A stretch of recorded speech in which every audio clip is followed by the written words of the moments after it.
just to update you, Alice can't be with us until later on today, so we're going to go straight into hear from Will Lucy. So take it away. Well, good evening, everybody. I'm happy to take it away. That is no problem at all. What I'm going to do is just share the screen over here. We should pop up now. So I'm almost getting to the point now where, you know, I may as well change this picture because this was clearly before lockdown and it just wasn't as cool, was it? So I might change that. But anyway, this is me. This is my company. I'm Will Lucy. I'm a commercial finance professional.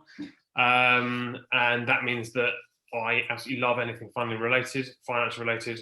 It's what I do day in, day out, and I love it. So I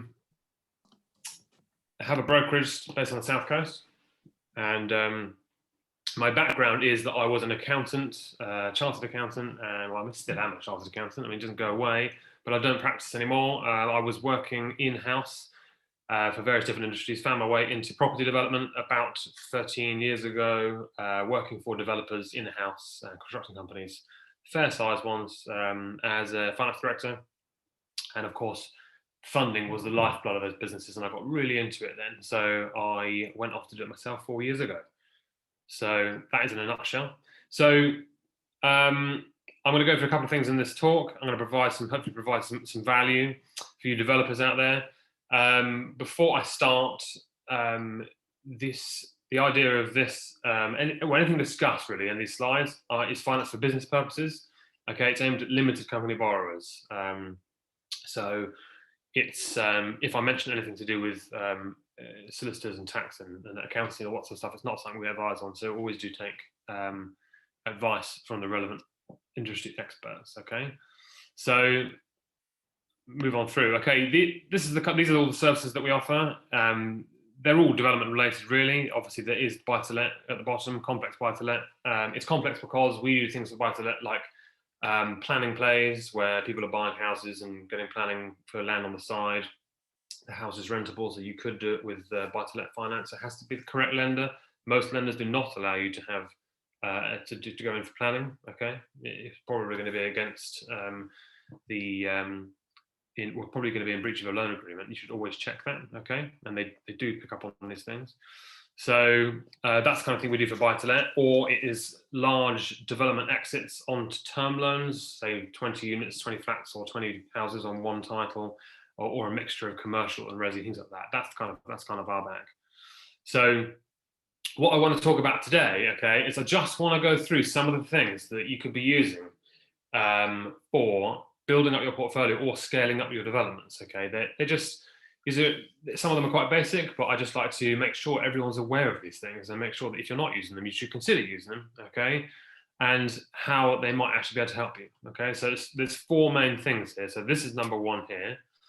I'm just going to move my little Zoom bit, which is over the words right now. Okay, there we go. So number one is consider using refurbishment finance, because at the moment everyone is going crazy over refurbishments, commercial conversions, houses split into two flats, all this sort of stuff. Class G and Class M for shops, with flats above them. Those are really, really big at the moment. So lenders have some great products for refurbishments. They are quite aggressive at the moment on LTVs, etc. And they're quite reasonably priced, to be honest. So they've come a long way since during the pandemic, when they were really limited on LTV and lots of lenders weren't lending at that point in time. So we're now back up and running. You have the ability, using this kind of finance, to borrow the build, professional fees, SIL, etc., as well as up to 75% towards the purchase price. So you can magnify what you're doing quite considerably. Okay. As I was saying before, it's designed for quite a number of different items in terms of what you can do. Commercial conversions, obviously classic, HMO conversions, all that sort of stuff. And where you can borrow the build as well as the money towards the purchase, you can do a lot more and scale up quite a bit faster. Okay. If you're doing something like doing this because you want to scale up or build up your portfolio, okay, you're likely going to be doing things in fairly high yield areas where you're maybe converting an office into 10 flats, something like that. and you want to keep all of the flats. Now, the good thing about here is that there are commercial lenders who will just refinance all of those 10 flats on one single mortgage, on one title. There's no need to split the title, split the titles up between the properties or anything like that. You don't have to do that. If your actual aim is to rent those, you can leave them as they are. Okay. So what you can use with these lenders, you can use additional security if you have it by way of first or second charge on other investment properties as additional security to increase the leverages of these particular deals. Now, we've done a few recently, which have got up to about 83% towards the purchase and 100% of the build, because they've had that particular borrower has had a couple of extra properties they were able to put in the deal. Okay. These are not necessarily high rates that are charged for the second charge additional security for the additional security you're giving. It's not necessarily a higher rate for that bit part. Normally, it's the same rate you would have been charged for development finance, and those extra properties you give just increase the leverage. Okay, so they can be quite effective. You will have to pay for the valuations on each property, though. Okay, bear that in mind. It's an extra cost. So you'll also need consent if you're doing that from your first charge mortgage provider. Okay, they might not allow you to do it, so ask early if you're thinking about doing that, and you probably won't be able to get more than 65 or 70% in addition to including the first charge. Okay, so if you're at 50%, for instance, you're only going to be able to borrow 20 or 30% of the value of that property. Okay, so the other one is mezzanine finance. We're seeing this come back in a bit more. People looking to maybe gear up a little bit. It's not necessarily a silly price as it used to be. And because the first charge development lender kind of products, they're quite reasonable. When you actually blend them in and you have a big chunk at a lower rate and a small mezzanine chunk at a higher rate, the actual blended rate is not that bad actually overall. Again, it's possible to get a fairly bumped up LTV. Again, we've been looking at things about 80, 82%, 83% on those kind of ones as well. So there's normally a minimum loan size of about 150k for a mezzanine lender. So bear that in mind. Okay. Now just need to move this to actually go forward a page. Okay, so the next screen is, okay, consider bridge to let products. This is more for light refurbishment works, okay? Not for planning. Bridge to let products are great, but they're not designed for structural works for if you need planning or if you're, going out or up in the building. They're designed for an internal reconfiguration or refurb, okay? So mainly we're talking about maybe a loft conversion, but really we're talking about new kitchen, new bathroom, carpets and flooring and new electrics, all that sort of stuff, okay? So that is what we're looking at there. Here, the advantage is that if you're doing something which is going to take less than 6 months, you don't get caught by the 6 month rule. So what happens is you use one lender for the bridge, and they also do the buy-to-let product at the end as well. So that being the case, they won't mind you doing the works and smashing through the works in 2 or 3 months and then refinancing at the higher value straight away, rather than have to wait 6 months like you would have done if you needed to go with a different lender for your buy-to-let, as you had done with your bridge. Okay. If you're a new developer, and this is quite popular for new developers because you can pre-agree the exit buy-to-let. Okay, not with every lender, but with some lenders, you can pre-agree, and it's one application, and that gets you the buy-to-let agreed and the bridge, and it's the same value it does both. Okay, it can be quite good because you know the exit is there. You don't have to take it. You could actually go with a different lender if you wanted to, but the exit is pre-agreed and it's there for you. So that can be quite advantageous. Okay. But again, bear in mind, these are normally for light refurbishment, so nothing too chunky, nothing kind of more than, if you're doing something that's more than 20 or 30%, if the works budget, is more than 20 or 30% of the purchase price that you're actually paying, that's an indicator that you might be more than a light refurb, okay? But again, these products are great. At the moment, you can sort of get 80 to 85% loan to value for the bridge, and then you can flip it onto a buy-to-let loan at the end. Okay, that's another thing to think about. The third thing, okay, maybe consider a revolving credit facility. There are some of these around. Okay, there aren't many, but there are. And we've had this before with portfolio landlords, and they've already had a decent sized portfolio. It's not particularly high leveraged, okay? And you can look at a potential revolving credit facility on a second charge basis secured on your portfolio. What this allows you to do is it allows you to pre-agree a sum of money that you could use, and then you can use that money to go and buy another property, do it up, refinance it, and then pay that money back. And it's a great way of doing it because actually you only pay interest when the money is being used. So all the time it's just sitting there, you don't pay a non-utilization fee or any money, any actual interest, unless you're using those funds. So it can be quite good. And the rates aren't crazy, really, when it comes to actually considering their second charges. So this is definitely something to bear in mind. If you've got something, the values have started to go up, so your LTVs are coming down on your first charge, it's something you could potentially do. Again, bear in mind, like I said about using the additional security as second charges on the first slide, you need consent from your current mortgage provider. They don't have to give consent. Some of them don't allow second charges because they just don't. Okay, just their policy not to. And some of them will allow it, but you have to gain formal consent from them and get a letter of consent. So you won't be able to proceed with that mortgage either. Okay, it can take 2 or 3 weeks to actually get this done. So don't wait until the time because A, you might be delayed, and B, they may not actually allow it anyway, and you may have wasted your time. So that's number 3, okay? And then finally, another way of doing things, and I did actually mention this earlier, is that we are seeing developers maybe, but there's quite a lot of competition out there in terms of the sites, okay? We're seeing developers maybe looking at sites, finding the houses with potential or spaced either side or large gardens with potential for getting a planning application for another house.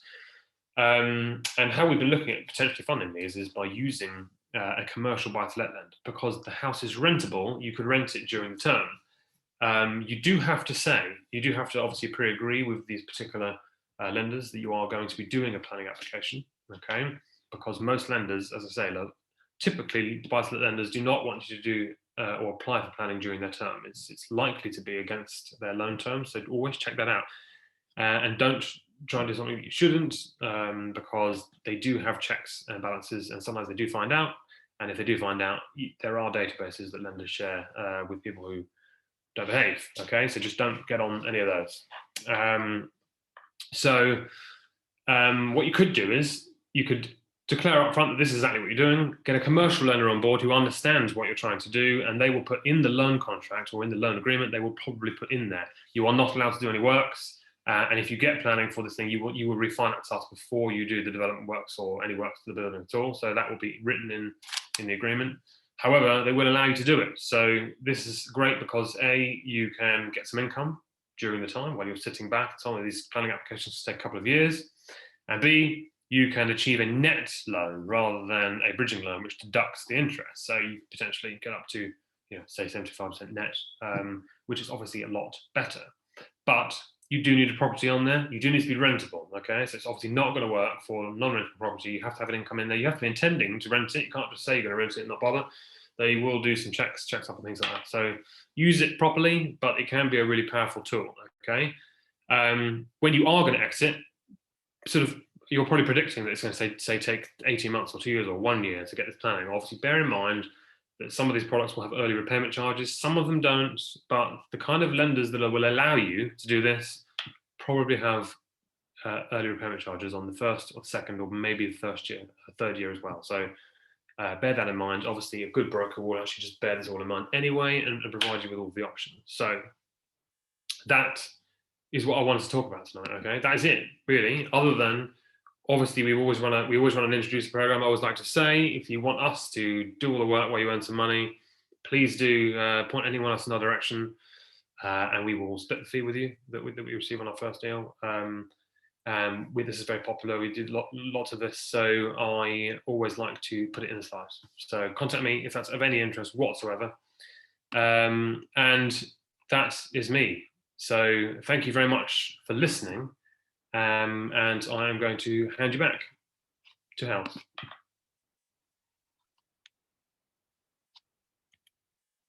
I can't hear you, Hal. Hello, that's better. Any questions, please pop them in the box. I don't think we've got anything yet. Can't see Will. anything. Sorry, Will, can you put that back, your details back in the chat? Because I couldn't see it. I missed it. Oh yeah, sure, no problem. Yeah, I'll put them in the chat.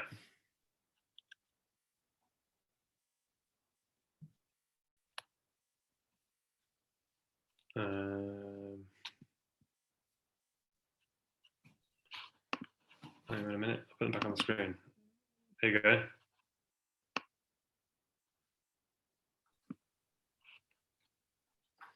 That is the one there.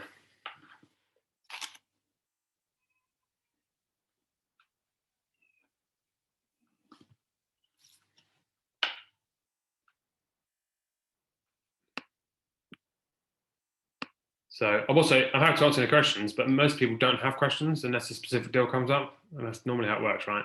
But if you think of anything during the time, just whiz a message in the chat. I'll try and keep an eye on it, or drop me an email any time. I mean, that's I'm here to help.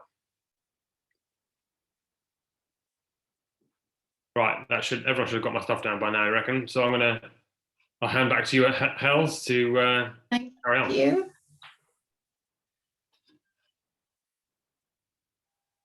So yes, Dan, Alice, when is she getting in here? After Sheena? Yes, Alice will be on after Sheena. Yep. Yeah, Around okay. about 8 o'clock. Lovely. Well, that gives us a little while then. So shall I hand straight over to Sheena? Hello. Wealth management expert Sheena. Hi everyone. I think a few of you may have met me before. If you give me a moment, I'm just going to kick off my, hopefully successfully, my presentation.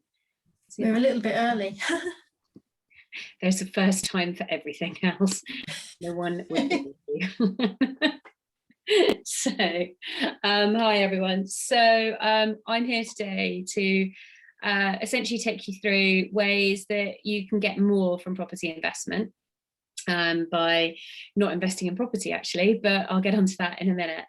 First things first, can everyone see my slide deck properly? Great, thanks Dan. Legendary for not getting this right. So thought I'll just kick off. This is the kind of agenda for today, and I thought it's probably worth just introducing myself. So I've been investing in property for a little over 20 years now. I'm an ex-investment banker actually, and I've been an investment banker for about as long as I spent about 20 years at some of the largest investment houses in the world.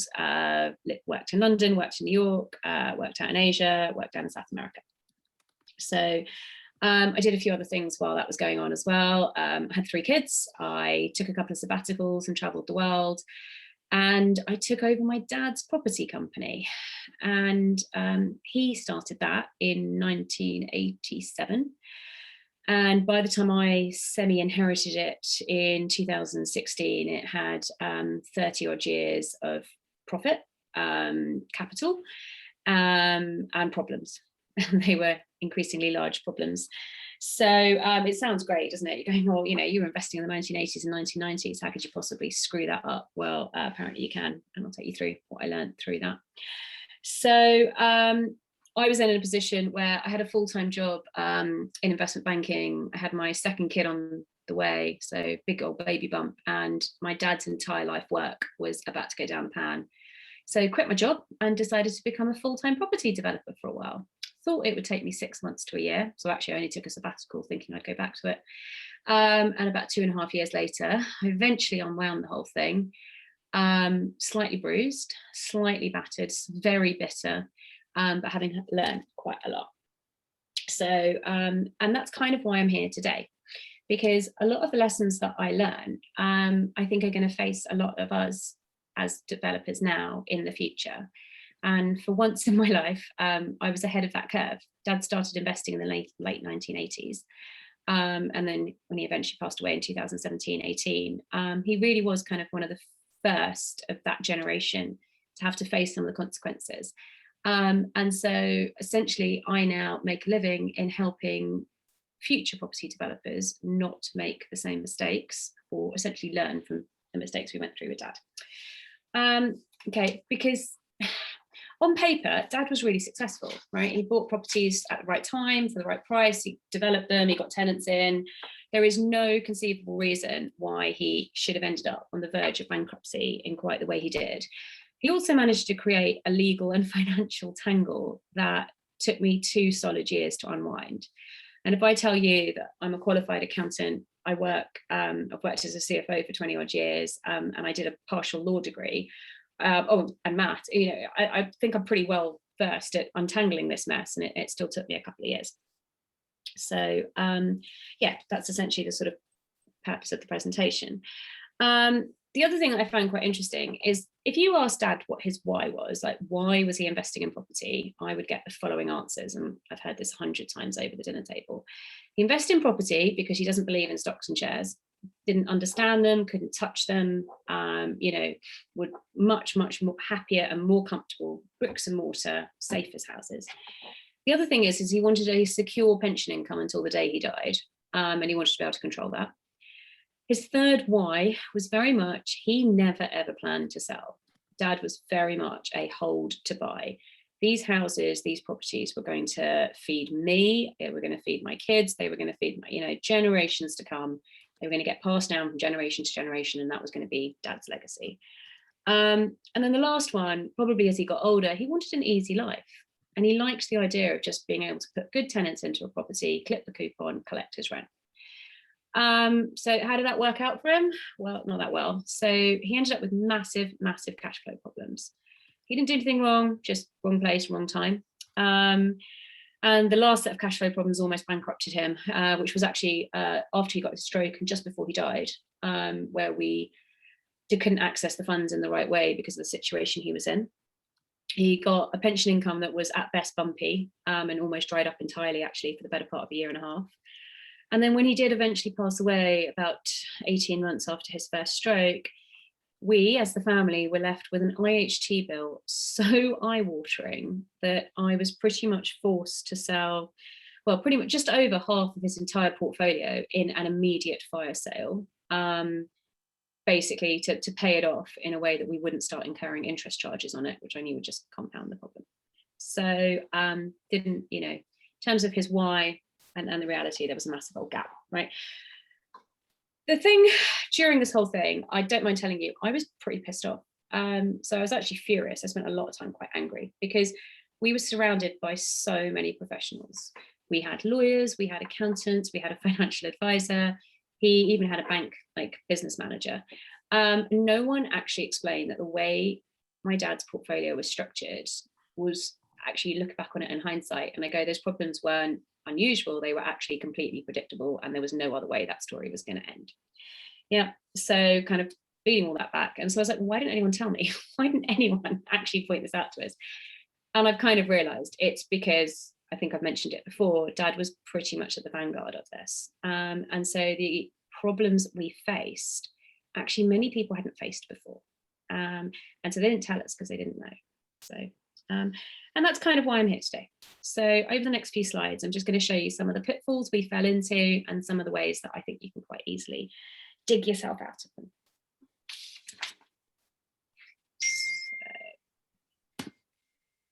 Okay, so that's enough about me. Quick slide telling you about St James's Place.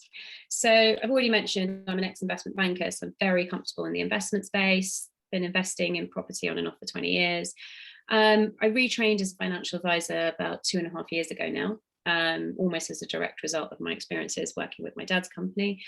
And I decided to pair up with St James's. Many of you may or may not have heard of them, but essentially all you need to know about them is on this slide. So they are basically the biggest wealth management firm in the country. They are absolutely huge.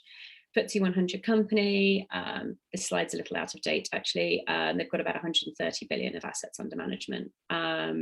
And they've got about 1,500 people sat out at Cirencester, supporting partners like me. Okay, so before we get started into my full deck, it'd be really good if everyone could just take a moment. You can put your answers in the chat box, or you can keep it to yourself, but the rest of the presentation will be a lot easier for you to conceptualize if you just take a moment to think about these questions. So my first one is, how long have you all been doing this for? Are you kind of rookies? Are you kind of sub a year, 1 to 5 years, 5 to 10 years, 10 to 15. Maybe some of you have been in this since the 1990s, and you're kind of, you know, seasoned investors. The other question is, who has their day job? And that one I would like you to put into the chat box, if you don't mind, just literally a yes or no. So anyone who's still got employment income or runs their property through a limited company. Okay. The third one is average age. This one I won't ask you to put into the chat box, but you should know that a lot of the calculations I do, I base off an average age of 40. So, and particularly if I'm answering questions on the hoof, my kind of mental benchmark will always be the age of 40. So if you're considerably older or considerably younger, you might want to adjust some of my my calculations accordingly. Okay. Next question is, what are your objectives for investing? And by this question, I'm looking for something a little bit more meaningful than to make money, right? So there are some people who are looking to quit the day job. They're looking for financial freedom. So they're all about income. Got other people who are looking to build a legacy, pass something down to the family, people who are looking to replace their pension income, wealth accumulation, financial security. Whatever it is, just, you know, have a quick think about that and keep that in the back of your mind. And then my last question is, who here has an exit strategy? And again, maybe a yes or no again in the chat box would be quite useful there. Yeah. Okay, so I have told you all of this, and I've particularly focused on my background as a property developer, because you've probably gathered by now I'm going to spend the next 30 minutes or so not talking about property. And I realised that in a room of property developers, that goes down like a cold cup of sick on a good night. So there is some method to my madness. And I'm just going to explain one thing. So there's this concept that you've got this pensions camp versus property camp, and you've got to sit in one camp or the other. And, you know, yeah, basically, you know, you're kind of like, it's a question in the back of the Sunday Times, right? Which are you, property versus pension? I cannot explain what a bullshit question I think that is. So there is no such thing, or there should be no such thing as a property versus pension camp.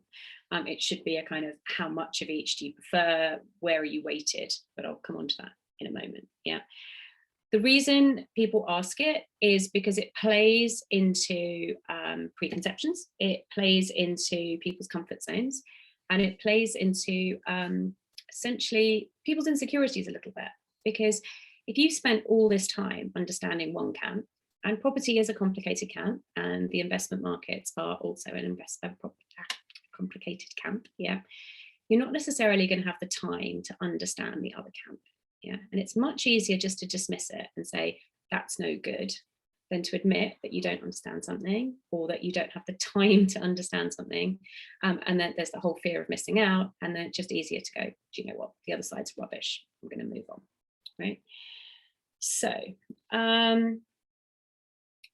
essentially, I'm going to hopefully convince you over the course of the next few slides that if you're willing to just pause and just spend a little bit of time looking into the other camp, yeah, you can essentially use the kind of pros and cons, you can balance out your asset classes in a way that you can get more ultimately from your portfolio by basically having a hybrid model rather than one or the other, okay? I am not here to tell you to stop investing in property. And I'm going to say that, and I'm going to say it again, and I'm going to say it again. Property is brilliant. Go ahead and invest in it. Just invest in it smarter. I'll show you a few slides later on that will show you that if you don't consider the investment management proposition side of things, you could well find yourself in a position where you're working twice as hard as you need to achieve the same results. Okay. Okay, so question is, why bother, right? So loads of people, you know, and I know, will have made millions and millions of pounds investing in property, and they never ever bothered to look into the other camp, right? So why bother? You're perfectly happy, you know what you're doing. Simple answer is the world has changed, right? This slide goes through some of the key changes over just the last 4 or 5 years. And in culmination, what this slide tells you is that, there's no nice way to say this really, the government doesn't like you anymore, right? It used to. Back in the 2000s, property developers were the golden child. We were going to sort out the nation's housing stock. We were going to help with income and wealth distribution. We were going to drive the UK's appalling productivity rates forward. Yeah. Fast forward 10 to 15 years, and that social experiment proved to be a little too successful. And the government realised that the optics of letting a bunch of amateur landlords get crazy rich whilst first-time buyers can't buy their first home wasn't a good vote winner. Yeah. And ever since then, there has been act after act, tax after tax, legislation after legislation, which is to rein in the profits and redistribute the income from property development. It's also a large chunk of them, and I put them in there, regulation is to make it safer, it's to make it better, and it's to really remove some of the amateur landlords from the market and protect the tenants. All of that's great, but it does come at a cost, and it does reduce the income, the easy income options from property. What does that mean? You've got to be smarter than you used to, in my opinion. Okay, so what can you do about it? Government's got you in your sight, government's got you, your property income and your property wealth in its sights. What can you do about it? From a pure investment management perspective, there are two incredibly different, shall we say, products that can provide essentially relief against some of this onslaught, right? The one thing they have in common is they both attract income tax relief, right? So just stop and think about that. You can earn income and the government will let you keep 100% of it, right? Or you can earn income, get taxed on it, invest in one of these products and the government will give you a refund, yeah? That's never gonna happen in the property world. So one end of the spectrum, you've got pensions, which I think is fair to say are fairly commonly understood or misunderstood, depending on how you look at it. And these are pretty run of the mill, right? There are a staggering number of providers. There are probably getting on for 500,000 different fund choices. You can pretty much find a pension product that will suit pretty much everybody without fail. Other end of the spectrum, you've got a far more niche, slightly higher risk, slightly more technical products in the form of seed enterprise investment schemes, and venture capitalist trusts, okay? These get the same, well, they get a different form of income tax relief to pensions, but that's broadly where the similarities end.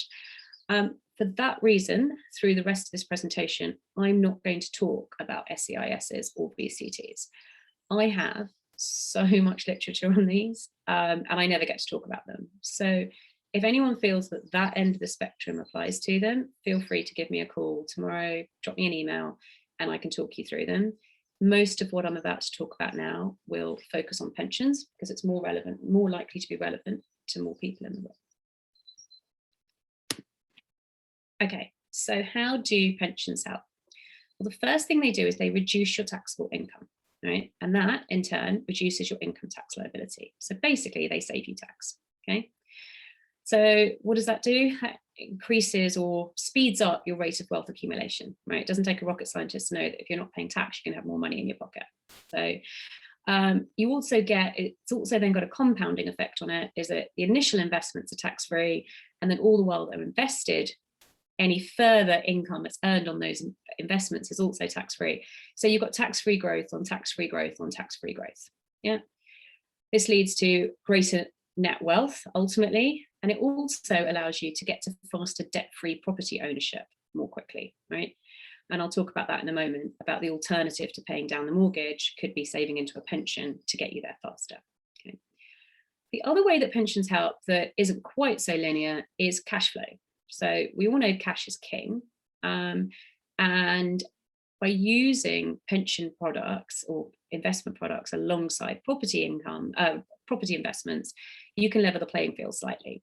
Because at the moment, if you're looking for funding for a project and you're offering your investors 10% taxable return and you're asking for 100 grand, it's fair to say that a fair chunk of your potential investors will be higher rate taxpayers, okay? So you're offering them 10%, which feels quite generous given that Bank of England rates are basically diddly squat. But actually to a higher rate taxpayer, that's only the equivalent of 6% tax-free return.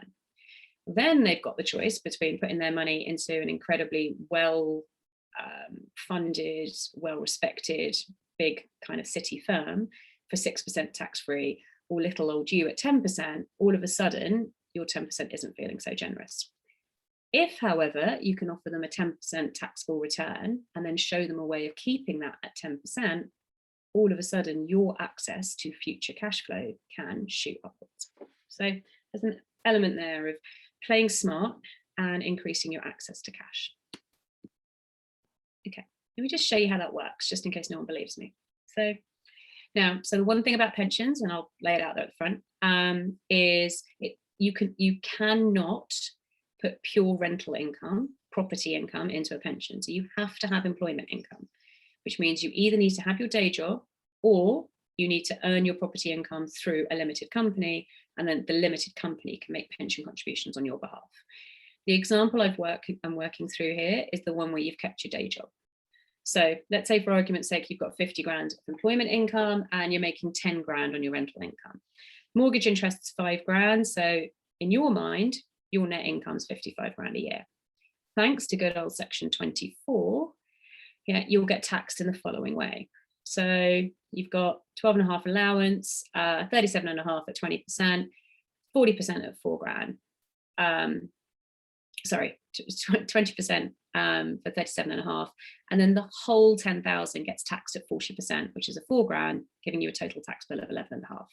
Government very generously now come along and give you 20% tax relief on your 5 grand. You've got total tax to pay of 10,500. So you're keeping 44,500 of your earned income. That gives you an effective marginal tax rate of 60% on your property income. Yeah. So I know I've used quite an extreme example of mortgage interest at 5 grand, but if I tell you that thanks to Section 24, anyone who is a 40% taxpayer is paying somewhere between 41% and 60% marginal rate of tax on their property income. Yeah, it's not 40% anymore. And this is all to do with Section 24. Okay, so how does a pension help you with this? So what you do here is you earn the same amount, but this time you put £10,000 into a pension. I said before that a pension contribution will reduce your taxable income. The taxable income isn't 60 anymore, it's now gone down to 50. You can see that the total tax that you're going to pay on day one is 7,500. You're getting tax relief, the same 20% tax relief from Section 24 at 1 grand. The total tax bill has reduced to 6,500, right? Now, obviously, you've had to give up that £10,000. It's in a pension, it's not in your pocket anymore. So your take-home pay has actually gone down to 38,500, but you've got 10 grand sitting in a pension. So your total net wealth is higher. You just can't access 10 grand of it. And your marginal tax rate never goes above 20%. Okay, now this solution works really well for people who don't need the income, right? So for anyone who's saying, well, I'm doing it for my pension, or anyone who's thinking, I don't need the income, I've got my day job, I'm going to use my rental income to pay down my mortgage, yeah, right? Don't. And I can't say it any more clearly than that. Don't, because you've got this opportunity here to essentially keep your 10,000 as 10,000, save it in a different way, rather than take 10, make it 5, and do something with it there. Where it gets slightly more complicated is those of you in the room who are thinking, well, no, forget that. I don't want to give my 10 grand up. I'm not waiting till I'm 55, 56, 57 until I get my hands on my money. And do you know what? I can make more money from property now. 5 grand, give me the 5 grand and I'll turn it into more than the 10 grand. I'm more than comfortable with that. And I don't actually disagree with you. I think, I use 5% a lot in my illustrations, partly because the FCA like it, but partly the reason they like it is it broadly matches kind of long-term consistent yields coming off the investment markets. So it's a bit conservative, but it's fairly representative. So you're probably thinking, well, 5%, do you know what? I can more than double that. I'm more than happy with that. 10%, no problems at all. The problem is, for a higher rate taxpayer, as I've already explained, £10,000 of property income is at best only worth £5,000. And let's say you play this game for 20 years, right? Thanks to Einstein has used to call compounding the eighth wonder of the world, because the compounding effect of the tax-free on tax-free on tax-free of the £10,000, in order to get the same result, you're not comparing 5% with 10%, you're comparing 5% with 14%. So what I'm saying is you would need to consistently get a taxed property growth rate of 14% to match your investment growth rate of 5% to make that a good trade. Now, again, you guys are probably thinking, well, that's cool. I can totally do that. And I agree, you can. Can you do it with absolutely no input from yourself? No time commitment, literally put the money in the box and never think about it. That I think is a tall ask, but at least worth considering. Plus, there are a whole other reasons why you want to invest in a pension. So first of all, flexibility, control, and choices, right? So some people in the room will think of pensions as those things that, you know, was a fixed amount paid to you, you had no control over, you know, if you died, it all went away, it was all wasted money, you were forced to buy an annuity. That's all gone, right? This is not your granddad's pension anymore. So pensions freedoms came in 2015. Around the same time that freedoms were being taken away from the property camp, they were well and truly being handed over to the pension camp, right? You've now got a whole array of flexible access options from the age of 55. I've put 57 in brackets because they're constantly talking about potentially raising that, but it hasn't happened yet, right? The biggest thing that pensions give property developers is liquidity, right? So if you suddenly need 50 grand and you've got all your money tied up in property, you have to sell an entire property to release the 50 grand. Now you might be forced to therefore release 200 grand of equity, right? Go through all the costs of doing that. You can't pick and choose, short of refinancing, to release the money that you need. Yeah. So there's a massive kind of benefit of flexibility in there that, and liquidity that pensions give you that property can't. The other reason for doing it is diversity. So the old adage, don't put all your eggs in one basket. Now, again, this one's a bit of a funny one because, again, we all know a property developer who's got, you know, doing pretty all right, completely ignoring that advice. And all I will say is, you know, the exception that proves the rule. In most, it's, you know, it's fairly well acknowledged that putting all of your eggs in one basket is generally a bad strategy, and that diversity is generally a good strategy. So I'll just leave that where it is. But the other thing is concentration risk. So by definition, property is generally tied by geography and you're investing in one asset type. Now, I know some of you will be investing up and down the country. Some of you may even be investing internationally, but I imagine that's few and far between. So you have got a massive concentration risk to the UK at best, you're part of the UK at worst, and then the asset type of property, okay? The other thing it gives you is protection against the two major risks that are going to hit property developers. First one being interest rate risks. It's inversely correlated. So as interest rates go up, property prices tend to come down. Interest rates tend to, in the longer run, push equity prices up and certainly fixed income prices up. So that would help you on that side, and also changes in fiscal policy. So, which is really what we've seen over the last 5 to 7 years, has been a change in fiscal policy in the favour of property developers. I could see that potentially shifting back again. The last one, which I'll go into in a bit more detail further down, but this is the incredible thing about pensions. So you get tax relief on the way in, you get tax relief the whole time it's growing. And then when you go to get your money out, if you access it while you're alive, you get 25% of it tax-free. If you hang on to it until you die, your children or your spouses or whoever you decide to pass it on to gets the whole thing free of IHT. If you think about how at those same points and what happens to your property income and wealth, it gives you some idea of the tax breaks that pensions are attracting versus property, okay? Okay. So let's talk about exit strategy. So I asked you guys at the beginning who has an exit strategy. And so I don't know what you kind of think your exit strategy is, but essentially there's really only three, right? You either sell it before you die, do something with the money, maybe invest it, maybe use it to just fund your retirement, give the money away if you can. or you gift the property, and you basically make that your legacy. You pass the actual whole property down to the kids. Reason for doing both of those is there's usually a calculation that takes place that says, well, I'd rather pay 28% CGT than I would 40% inheritance tax. Good objective, makes sense. Problem is both of those rely a little bit on you being able to time your own death, because your worst case scenario is you either sell it and you've got the cash, or you pay your 28%, gift it, you pay your 28%, and then you die within 7 years. And your estate gets taxed on 40% of what's left after they've taken the original 28%. Yeah. So either of those strategies do work, but you do have to almost build in a margin of error, which could force you to sell your properties long before you wanted to, so you don't get stuck in that double taxation hell. So that's why quite a few people decide, actually, nah, do you know what? I bought these properties because I wanted an income until the day I died.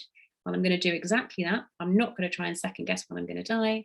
And I'll pass it down to the spouse, the kids, great aunt Alice in my will. Yeah. And essentially pay 40%, but at least I know that's only 40% of inheritance tax, because CGT dies with you. Capital gains die with you when you die. Okay. So, and you're probably thinking that, you know what, actually 40%, that's not too bad. You know, I've built up quite enough. They should be grateful to get what they've got. Okay, so I'm going to just show you how that works if someone dies without a plan, or if the extent of their plan is, I'm going to keep the properties until I die, and then I'm going to let, you know, I'll let everyone else work it out. Okay, so let's say, for argument's sake, over the course of your life, you've managed to accumulate 10 properties, right? They're worth about 400,000 each, so you've got a portfolio value worth 4 million. You're leveraged at a very conservative 50% loan to value, which means your estate is worth 2 million. Allowing for about a 10% yield, less financing costs, you've got an income coming in of 350 grand. You're thinking, do you know what? I'll lose 4 of those properties to IHT, but that's still quite a nice inheritance for the spouse and kids. Okay. In reality, this is what happens. The first thing, there we go. I think you'll be left with 2, maybe 3 properties, and I'll explain why. So the first thing that happens is the mortgage company lent you £2 million, and they realize you're not around anymore. So they call in your mortgages, right? So 2 million of mortgages, that's 5 houses that immediately need to be sold or liquidated in one way, shape or form in order to pay down the mortgage bill, right? The next thing that happens is HMRC come along and come knocking and say, well, your estate's worth 2 million quid. I'll have 40% of that. Thank you very much. That's another 2 houses gone. Right? In theory, you should be left with 3, but neither of those 2 factors above are within your control or your time frame. So in theory, you have 6 months in which to pay your IHT bill. That's a pretty fixed 6 months, after which you have to pay interest on the outstanding amount. Yeah. And the mortgage companies, in theory, could recall your loan within a week if they wanted to. In practice, they try and be sensitive around it, and they will generally give you 1, 2, 3 months. You know, and you might be able to extend that to 6 months, but you're operating on a wing and a prayer. You're operating on a wing and a prayer at a point when you've just lost your spouse, your mum, your dad. And you probably don't want to be talking to mortgage companies on your hands and knees. The other thing about the mortgages are you better hope that none of them come up for renewal in that 6-month period that you're hoping is grace, because obviously you're not there anymore. They're not going to be renewing anything, right? So what you essentially are creating is a fire sale. The beneficiaries of your estate have somewhere between 0 and 6 months to come up with £2.8 million.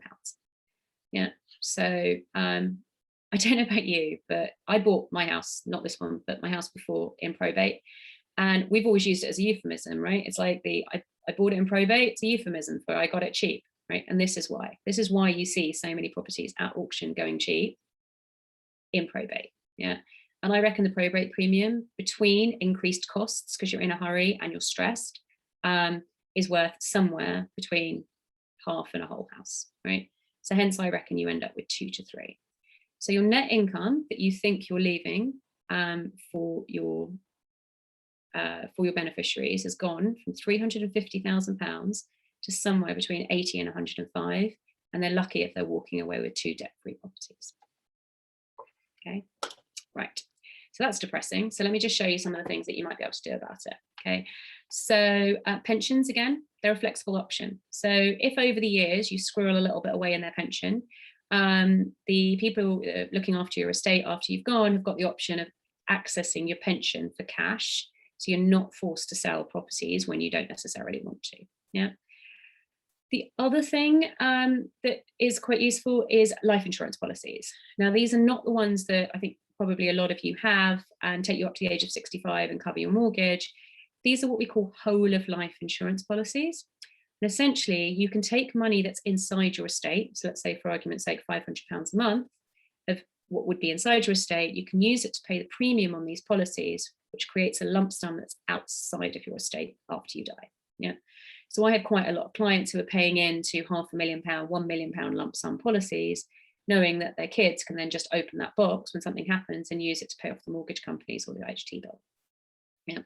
So the other thing you can do is investments are far more flexible and far easier to put into lifetime trusts. So if you have an investment bond for the cost of a stamp and a sign it here sticker, you can put that into trust and get it out of your estate in 7 years. I don't know how many of you have looked at moving property into trust or if anyone's done it successfully, but you'll know that it costs a lot more than the price of a printed piece of paper and my sticky stamps. You'll also probably have fallen foul of the rule that you cannot put a property that is leveraged into trust, right? And people talk about it all the time and go, yeah, but I've done that. They may have done it, but it's not right, okay? And so essentially they've kind of gotten away with something temporarily, and what they're doing is creating a problem ultimately for whoever has to unwind this on the other side, yeah? And if anyone doesn't believe me on that, because I get questioned and challenged on this quite a lot, just stop and think about it. A bank, an organisation has lent me, Sheena Parker, £500,000 against a property, yeah? They're not going to like the fact that I've now gifted that property to a trust that they have no control over. The point of putting something in a trust is it no longer belongs to me in any way, shape or form. Yeah. Barclays Bank did not lend £500,000 to the Sheena Parker fancied my kids going on holiday trust. Yeah. And it's just pretty much that simple. Right. So I don't care if anyone knows who's done it. I can tell you definitively it can't be done. Investments, on the other hand, can be very easily, very quickly. The final one is to this problem, to estate planning, what EIS and VCTs are to protecting your income. Yeah. So there is a little known tax relief called business property relief. It has beautiful IHT savings, really quite staggering, and it will get assets out of your estate within 2 years. It's also, I'd say probably if you're a more sophisticated investor, higher net wealth investors, definitely has a place. But again, I'm not really going to talk about it on this call. Unless anyone on this call feels that they're a higher net wealth investor, and in which case give me a call and I'll happily talk to you about it. Okay, so let me just show you. If you used any or all of these, and I'll show you what an example looks like if you use pensions or life insurance products. Okay, so in order to fund your pension and your life insurance products, it goes without saying that you're probably not going to get to the same number of properties, right? So, so let's say I have done the maths in the background. Broadly speaking, to end up where I'm going to show you, you'll end up with 7 rather than 10, right? And that does mean that you're going to have to suck up your pride a little bit, and you're going to have to not be the person at the dinner party with the most properties, which is, let's face it, everyone likes doing it. How many properties have you got? Well, I've got 10. Oh, well, I've only got 7. And you're going to feel a bit bad about it. I'll show you why you shouldn't feel too bad about it. So in my scenario, someone's thought ahead, they've kept their eye on the why, and they've planned. So they've only managed to get to 7 properties, same asset value, portfolio value of 2.8, debt's still at 50%. So their net estate is now worth 1.4 million. Plus, alongside this, they've been squirreling money away into their pensions. They've tapped out the lifetime allowance of £1 million, and that has now grown to 1.5 million with just another 10 to 15 years of growth. And they've also been paying into a life assurance policy, which, it's not a coincidence, directly offsets the amount that they're in debt. Okay. Their income's lower because they own fewer properties, but they're still bringing in a pretty respectable £245,000 a year. Okay, now this is what happens when this person gets hit by the proverbial bus. They get left with all 7 properties. Yeah, so their kids, their spouse, whoever they've given it to, gets to keep all 7. There's no fire sale, there's no having to deal with estate agents, there's no having to deal with conveyancing solicitors, when, by the way, you've just lost your mum, dad, life partner. Okay, so they've got all 7 properties, relatively straightforward, and they've also got £940,000 sitting in a pension. How have they achieved this? Well, the first thing that's happened after the bus has rolled off you is someone has contacted the life assurance policy and cashed in the life assurance policy. So that £1.4 million has paid off all of the mortgage companies. Your estate no longer owes anyone a penny. You're no longer a forced seller. Next thing that happens is HMRC come along and say, well, your net estate is worth 1.4 million, because as I said, pensions and life assurance policies sit outside your estate. So they'll say, well, I'll have 40% of that, but it's 40% of a smaller number. Your IHT bill is now 560. Well, thank you very much. You come and phone me up and you raid the pension. So of your 1.5 million in pensions, you've used 560 to pay the IHT bill. You've still got nearly £1 million left in your pension. Your net income hasn't changed at 245 grand. Yeah. And actually what you have actually created is a legacy that can now be passed down from generation to generation to generation. Yeah. Okay. So that's my whistle-stop tour of why, as property developers, you should think past pure property and have a little peek into enemy territory. And then come back to the questions in a minute. Just a few practical steps to sort of, hopefully I've got you all thinking. So I can't urge you enough. Just keep thinking about your why, right? Suck up your pride. Forget the arms race to own more properties than everyone else. If your why is to leave a legacy, if your why is to have an income until the day you die, right, it makes more sense to have 7 versus 10. Yeah. Have a look at the investment camp. You might decide it's not for you, but don't just dismiss it out of hand. Be prepared to lose the dinner party competition because you will. No one ever sat down next to someone talking about pensions at a dinner party and thought, this is good chat. It's never, ever going to happen, right? So just accept that, you're no longer going to be the most interesting person at the dinner party. And if nothing above really makes sense, just speak to an investment advisor, right? So don't just go, ooh, I don't understand it. You wouldn't do that with anything else. There are professionals out there. Go and speak to one of them. Cool. Okay, so if I stop sharing, does anyone have any questions?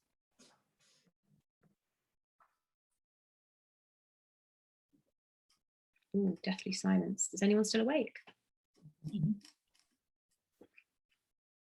No questions yet. Oh, I've got one here, which is what would be the first step from Simon. Do you mean in order to start thinking about investment markets, or you're ready to go, and where would you start? Would you start with EISs and pensions, Simon?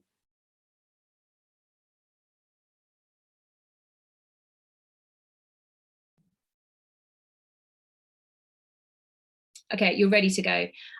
Okay, so obviously there are pension rules. So I mean, an obvious first step could be, well, it depends on how comfortable you are. If you feel you already understand the investment markets, then understand what the rules are, because there are rules around it. Make sure you're not breaking those rules, and then basically start investing. What I always say to people is start at a number that is sustainable, right? So treat this a little bit like the most boring diet in the entire world. Which is slow and steady, right? So don't crash diet this, it won't work. You'll just fall off the wagon and it'll all go wrong. Pick a number you're comfortable with and just keep it up forever, ever and ever. At the end of each year, if you've got some excess income, throw it in. If you don't feel comfortable with the investment rules, because there are a ton of them, then speak to an investment advisor. I will happily put my contact details in the chat box. They were on my slide, but I didn't go to it.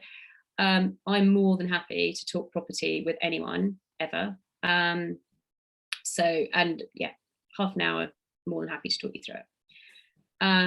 I've got, okay, every single presentation there is, I don't think I've ever done one of these and someone hasn't asked me about SIPs and SASs. Okay. All right, so SIPs and SASs. So for all intents and purposes, and I'm glossing over it slightly, SIPs and SASs are the same thing. SIPs are for individuals, SASs are for companies. There are a couple of technical differences in the background, but for what you guys are trying to achieve, they're essentially the same thing. Okay, people love SASs. They love SASs because they hear that you can buy commercial property with a SAS. You absolutely can, and that's absolutely correct. But can I just remind you that you need to have the money in your SAS first? So I constantly hear people going, Sheena, I've got, I want to buy a commercial property with my SAS. And I'm like, brilliant, knock yourself out. How much have you got in your SAS? £5,000. I'm like, okay, well, you're going to need to save into your SAS over a number of years, slow and steady, you know, hare and the tortoise type stuff. And then once you've built up a pool, yeah, at that point, you can start considering using your SAS to buy commercial property. SASs can borrow, but they can only borrow up to 50% of their own value. Yeah, so £5,000 is not going to get you very far. You know, so if that's where you think you want to end up, if you think you're going to want to end up buying commercial property, not residential, all the more reason to start saving into a pension now. I talked a few times about there are rules around pensions. One of the most common rules is that there is an annual limit of what you can put in. So what you can't do is suddenly sell a massive property, realize $500,000 in cash, dump it in a pension in one go, and then go, bam, I'm going to own a rent tax-free commercial property for the rest of my life. You've got to do this slowly, catch the monkey. So then in terms of, do I recommend a SIP or a SAS? So I think I've answered that. SASs only apply if you're a limited company. SASs can be slightly expensive because they are a little bit more bespoke. So I personally go down the SIP model, and all that is saying is it's self-invested. So if you're comfortable investing, picking your own funds, managing them, spending some time managing them on a daily basis, then absolutely go for a SIP.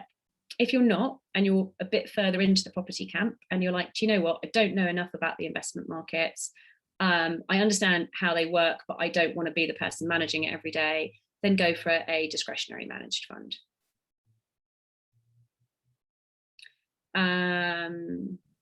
Okay, well, I had a few others. So that's the SIP. SIP and SAS came up twice. Anything else in there? Have I missed anyone's question? No? Okay. What are the annual costs of SIPs versus SASs? That question is, how long is a piece of string? Literally. So I could not answer that, I'm afraid. Yeah.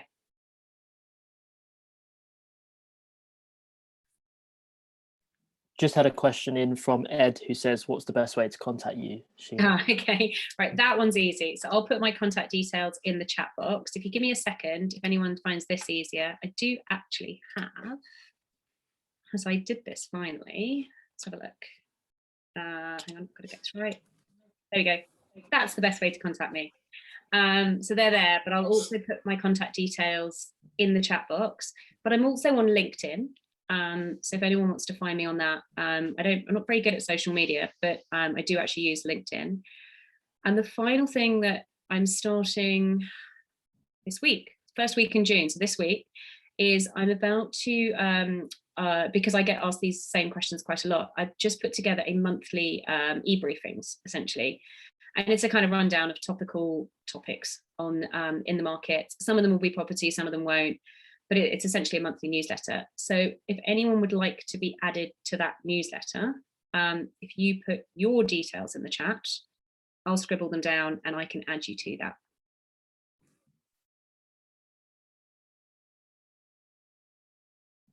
Yep, cool. Hells, I think we've exhausted all possible pension conversations.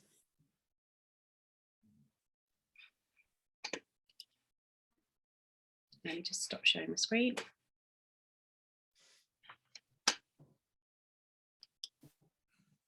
There you go.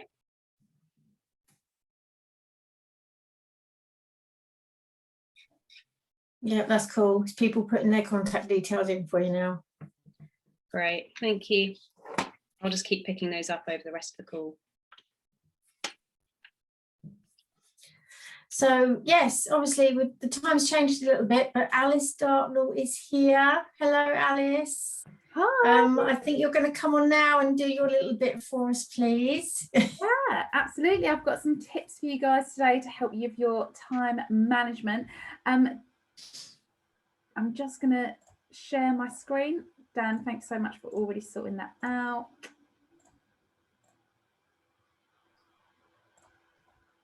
Cool. I think we made it. I'm a little bit more disorganized than Rob. No, it's all good. So what I'm going to be sharing with you guys is some little hacks and tips, and what I want to share with you are some unexpected time management hacks. Now, if you've seen me on the online property meet before, you will know that I don't have a background in property. I did actually own a property when I was younger, way back when I was only 19, and I rented out a property in Sheffield. I am actually originally from Kent, by the way. Probably tell from the accent that I'm not Sheffield based, and I was at university in Sheffield, which is why I chose the amazing city to buy my first property. I don't have it anymore, but that is my kind of slight dabble in property before I go back to it. I am actually a life and success coach, and I run my own business doing coaching and training, and I specialize in time management and mindset. And the reason why Rob has asked me to come along to these is to share a few tips and tricks around our time management and our mindset, because you are all busy. So it's really important that you manage your time. Otherwise, you're not going to be able to achieve your property goals. So I've got 5 minutes with you lovely people now to share tonight's topic, which is all about unexpected time management hacks. And those are, number one, planning. Brian Tracy said that every minute that you spend planning, you save as much as 10 minutes in execution. So let's say it takes you about 10 to 12 minutes to plan your day ahead. That actually is going to bring you a return of investment back of like 2 hours. So it's really important that you plan your time ahead. Be efficient. If you're in the property business, you are probably already familiar with project planning and planning ahead. Planning your goals around that and your day and your life is no different. I like to see every day as a mini project plan. Everything I do is a mini project plan, and that helps keep me on track and keep me on to the straight and narrow to my goals. So I'm a huge advocate of planning. So don't just plan your property projects, but also plan your day, your week, and everything else in between. My second tip for you tonight is streamlining. This is always something that I encourage my clients to do, because it's really easy for things to pile up, really easy for inefficiencies to creep in. So you're probably experts in what you do, and maybe you've been in the property business for a long time. And whilst you're really great at what you do, sometimes the longer we're involved with something, the more that the inefficiencies can creep in. So it's really, really important that you start to look at what you're doing, how you're doing it, and is there a way that you can make it easier for yourself? A simple question that you might just ask is, how do I make this easier? How do I make this quicker? How do I get the same results but in a shorter amount of time? So for example, does that hour's meeting have to really be an hour? Can it be 45 or 50 minutes if you had a time agenda and something to stick to? So it's just about being sensible and seeing where you can shave a few minutes off here and there, because that is all going to add up. My third tip for you is to look after your health. Too many times I have clients say to me, oh, but I don't have time to be healthy. I don't have time to go to the gym. I don't have time to make healthy meals or whatever. But the problem is that your health is your biggest return of investment on your time. The healthier you are, the more productive you are. And studies are showing this. Studies are showing, for example, that employees who have got healthy eating habits are 25%, that's huge, 25% more likely to have a higher job performance. So it pays to be healthy. And this is something I'm really passionate about as well, that speaking about time management, I actually advocate that it's about your energy management. So when you work to your energy, you're more productive, you can get more out of your tasks, you're more focused, you're happier, you're healthier, but it also stems from your health as well. So actually looking after your health is an unexpected time management hack. My next one for you is to batch and bulk. Save yourself some time, clump those tasks together. Saves you dipping in and out. It maximizes your concentration as well, because studies show that it can take up to 23 minutes to recalibrate your focus after you've been distracted. So don't answer emails and messages as they come up. Batch and bulk. And you can use the batch and bulk technique in all sorts of areas, in your business, your property projects. You can use it in your personal life. I even batch cook. You know, it saves me so much time. So what can you batch and bulk in your life to make it easier for yourself? My fifth tip for you is to start the day right. No more rolling out of bed and rolling into day. That's a recipe for productivity disaster. Studies show that nearly 1 in 5 of us check our work emails immediately upon waking in the morning. And actually, most people, over 50% of people, check their emails within the first hour of waking before even going to work. So be really careful with that, because you're throwing yourself into the day without properly setting up the day. What do you want to get from the day? How do you want the day to shape? You then start being really reactive. And actually, the key to productivity is being proactive. So set your day up strong. None of this scrolling on social media or your emails while you're still in your gym jams in your bed, okay? Like, that's got to stop. So my 5 tips for you to improve your time management, 5 quick hacks for you are planning, streamlining, looking after your health, batching and bulking, starting your day right. And I'd love to know in the chat which one you're possibly taking on for this week. And if you need a little bit more help on starting your day right, then I'm here to invite you to my Miracle Morning Challenge, which I will pop in the chat. And this is you can join either version, but there's a free 5-day version of the Miracle Morning Challenge if you want to know how to start your day right. And if you want to connect with me, you want to share your ideas, your tips, you've got any questions, then feel free to shoot away, because I've only got a 5-minute slot with you guys. So feel free to connect with me, drop me an email, find me on Instagram, or go find me on my website. Brilliant. Thank you, everyone. Thank you, Alice. I always love your chats. You're so bubbly. Oh, thank you. They're really good for me. Oh, hopefully there were some tips that you can take on as well. There are, definitely. Yeah, definitely. Thank you. Okay, guys. Before we go on to our last speaker, Mike Frisby, I'm just going to remind you about the WhatsApp group that we've got. So, yeah, if you want to be part of that, then just, how do they do that, Dan? So I've just put the There's link a link in the chat for you guys. So yeah, you can click on that and join the WhatsApp group, and then obviously you can find out a bit more about what's happening in the meetings and who's going to be speaking. So yeah, pop along and sort that out. Do I have any other housekeeping to do, Dan, before Mike comes on? No, I think that's everything really. And if people want to join, they can either click the link or they can leave their phone number and name in the chat, and I'll add them. Brilliant. Okay. Yeah, so let's get straight on and introducing Mike Frisby, everybody. Hi, everybody. How long have I got? Just want to know, sort of understand timings just before I crack on, so I know how long to plan for. Are we all right for time, Dan? I know it's changed a little bit this evening. Yeah, you've got about 45 minutes or so, Mike. 5 minutes. Okay, perfect. All right, cool. I don't want to take people over the time, so so I'll just share my screen if I can with my presentation. So today I was going to talk, hopefully everyone can see that, talk about social housing and my journey into social housing, and a little bit about me as a property investor. So I was going to explain social housing and how I've created some win-win scenarios within social housing as a property investor, so that I'm helping people out, obviously also getting some good returns myself. So what you'll learn this evening is what is universal credit, what to do if your tenant loses his job, how to maximize the universal credit opportunity, and also if you're into rent or just starting out into property and don't have any property, some ways to actually make some money too.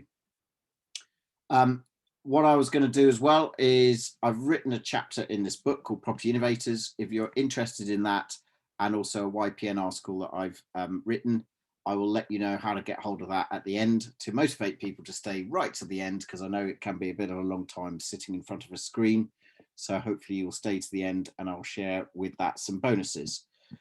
So let's start off with universal credit. Now, universal credit is the benefit system, the current benefit system, and you've probably heard of many terms for the housing element of universal credit, which is housing benefit. It used to be housing benefit, then it turned into local housing allowance, and now it's often referred to as universal credit. Universal credit is actually the whole benefit system made up of different elements. So I'm just going to go through what universal credit is and how things have changed.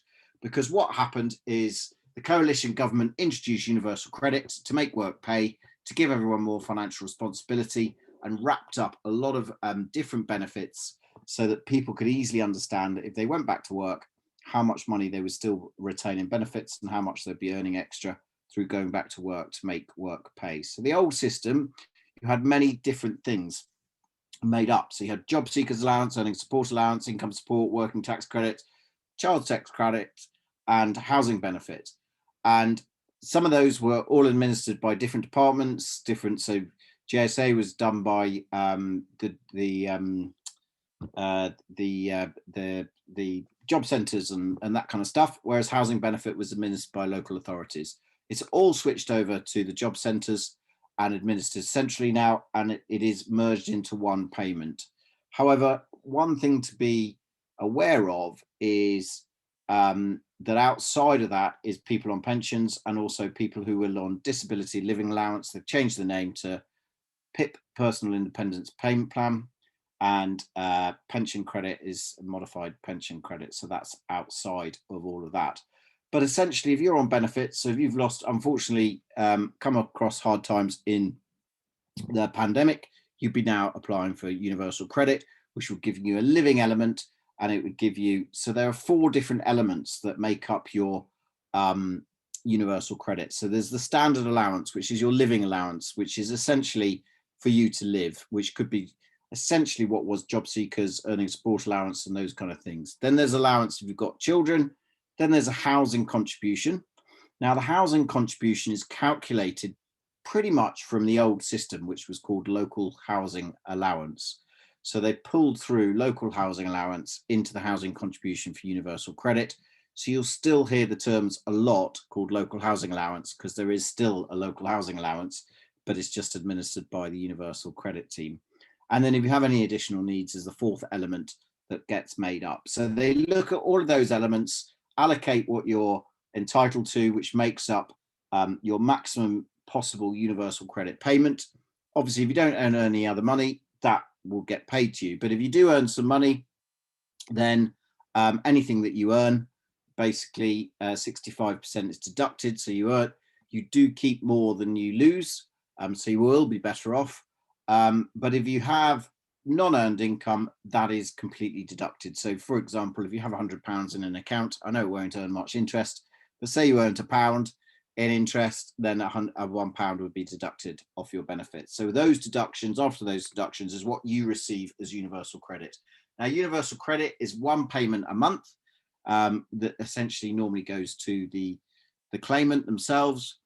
So it's pretty much deemed to be like a salary, and that's what they're trying to do and instill, is a bit of financial responsibility, see it as a salary, and move away from these weekly payments, because housing benefit used to be paid, or local housing allowance used to be paid every other week if it was paid to the tenant, and in between that, job seekers allowance was paid every other week. So they were getting a payment every week to cover their expenses. So they've now moved it to a monthly payment to operate more like a salary.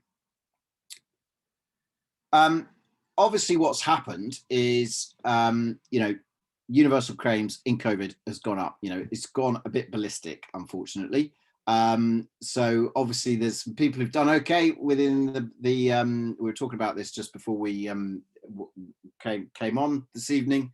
There seems to be haves and have-nots within this whole pandemic.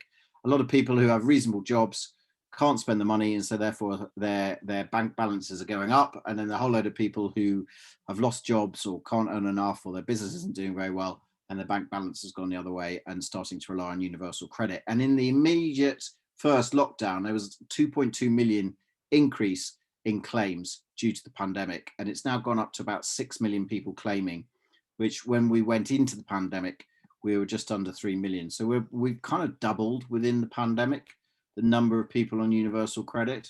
So if you're a landlord, you'll probably find, if you're a portfolio landlord, that some of your tenants are now relying on universal credit or part payments from universal credit, and you probably aren't aware of this. And I think a lot of people don't always realise when their tenants are on universal credit, they don't always tell their landlord. But also, if you're struggling to fill properties, there's a good opportunity to actually operate in this sector to actually make some money. Has this been the same across the country? Well, pretty much across the country, it's gone up. I'm not sure what's driving the fact that, you know, quite often people think, well, if I'm down in the southeast or I'm in London, you know, you're not going to have, it's not going to be worth me looking into this because there aren't so many people claiming, whereas that's all happens up north. I think that's a bit of a myth. It works everywhere in the country, and I'll go into some of the reasons why, but the biggest increases have actually been down south. Whether that's because there were smaller payments down south, I don't know, you know, as in less claimants and therefore proportionally it's gone up, I don't know. But what I'm trying to say is that it does work everywhere in the country, and there will be demand everywhere in the country. A lot of people say to me, I'm a little bit nervous about going to the sector. I'm not sure whether there'll be demand. There is always demand, and we've just doubled the number of people on universal credit. So there is going to be even more demand. And I've never found anywhere that doesn't have demand really to do that. So that's universal credit, and basically, as I said, the housing portion of that is known as local housing allowance, LHA often, and the LHA rates through the pandemic got a big increase, a double-digit increase. So they've gone up. I'll go on to why I picked these areas in a moment, because I invest in some of those areas. So that's why I've used those as an examples. But you will see across the board, basically across the board, between 2019 and 2020, they basically shifted the rates by about 10% across the board. And in 2021, they've continued and remained the same. And it is part of the policy to help people out on benefits. They've boosted so many things within the economy, and part of that was the benefits. They realised more people would need to claim, therefore they realised that they needed more properties to be affordable within universal credit, so they increased the rate. And I'll go into why that's quite important, and how therefore you don't want to be throwing away money by understanding that. But it's maintained in 2021 as well, and I see that being maintained in the future too. What I've also found quite interesting is that the number of people in the rented sector, in private rented sectors now having part of their rent covered by local housing allowance is 46% back in November 2020. It could have gone up since then, but that's increased from 31% back in February 2020. So you can see that there has been a significant increase in the number of people claiming. And also back in April 2020, as I said, local housing allowance was realigned to the 30th percentile, which was the increase. It had fallen behind private rents, which is quite often why a lot of people say, oh, you don't want to be in that sector, or people are struggling to find houses in that sector because there are very few houses that they could actually afford to live in with the benefit benefit rates that were there. So that's a little bit about universal credit. And now what I'm going to do is I'm going to go into a little bit about myself, in case you don't know who I am and where I've come from and what I've done. But moving forwards, I'm going to show you how I've then applied some of these principles, and I'm going to take you through that.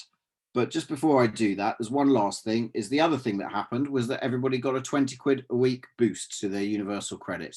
So it's over £1,000 a year, which I think is not bad, and I think was actually very generous in the pandemic. But to help cope with the pandemic, everyone on benefits got an extra 20 quid to their benefits. So they were supported too throughout of all of that. It was a temporary increase, but it seems to have been extended pretty much like everything else with coronavirus. Everything's been extended lockdowns, bounce back loans, everything was extended. So this has been extended too. So one of my little mantras is, and I think obviously Sheena has a very similar view, which is like, create options for yourself so you're in control or you will be controlled. So you're not in some of the situations that she was talking about. And I think, you know, you need to really understand, you know, your plan for life. And I think, you know, a lot of the stuff that she was saying was, you know, very sensible to think things through. Some of the stuff she was talking about is way into the future, but I do go on to people that I coach and mentor, you know, what is your plan when you're 70? What is it that you're going to be doing? Because are you going to be wanting to collect those rents every day, which when you're 80, maybe you don't want to be.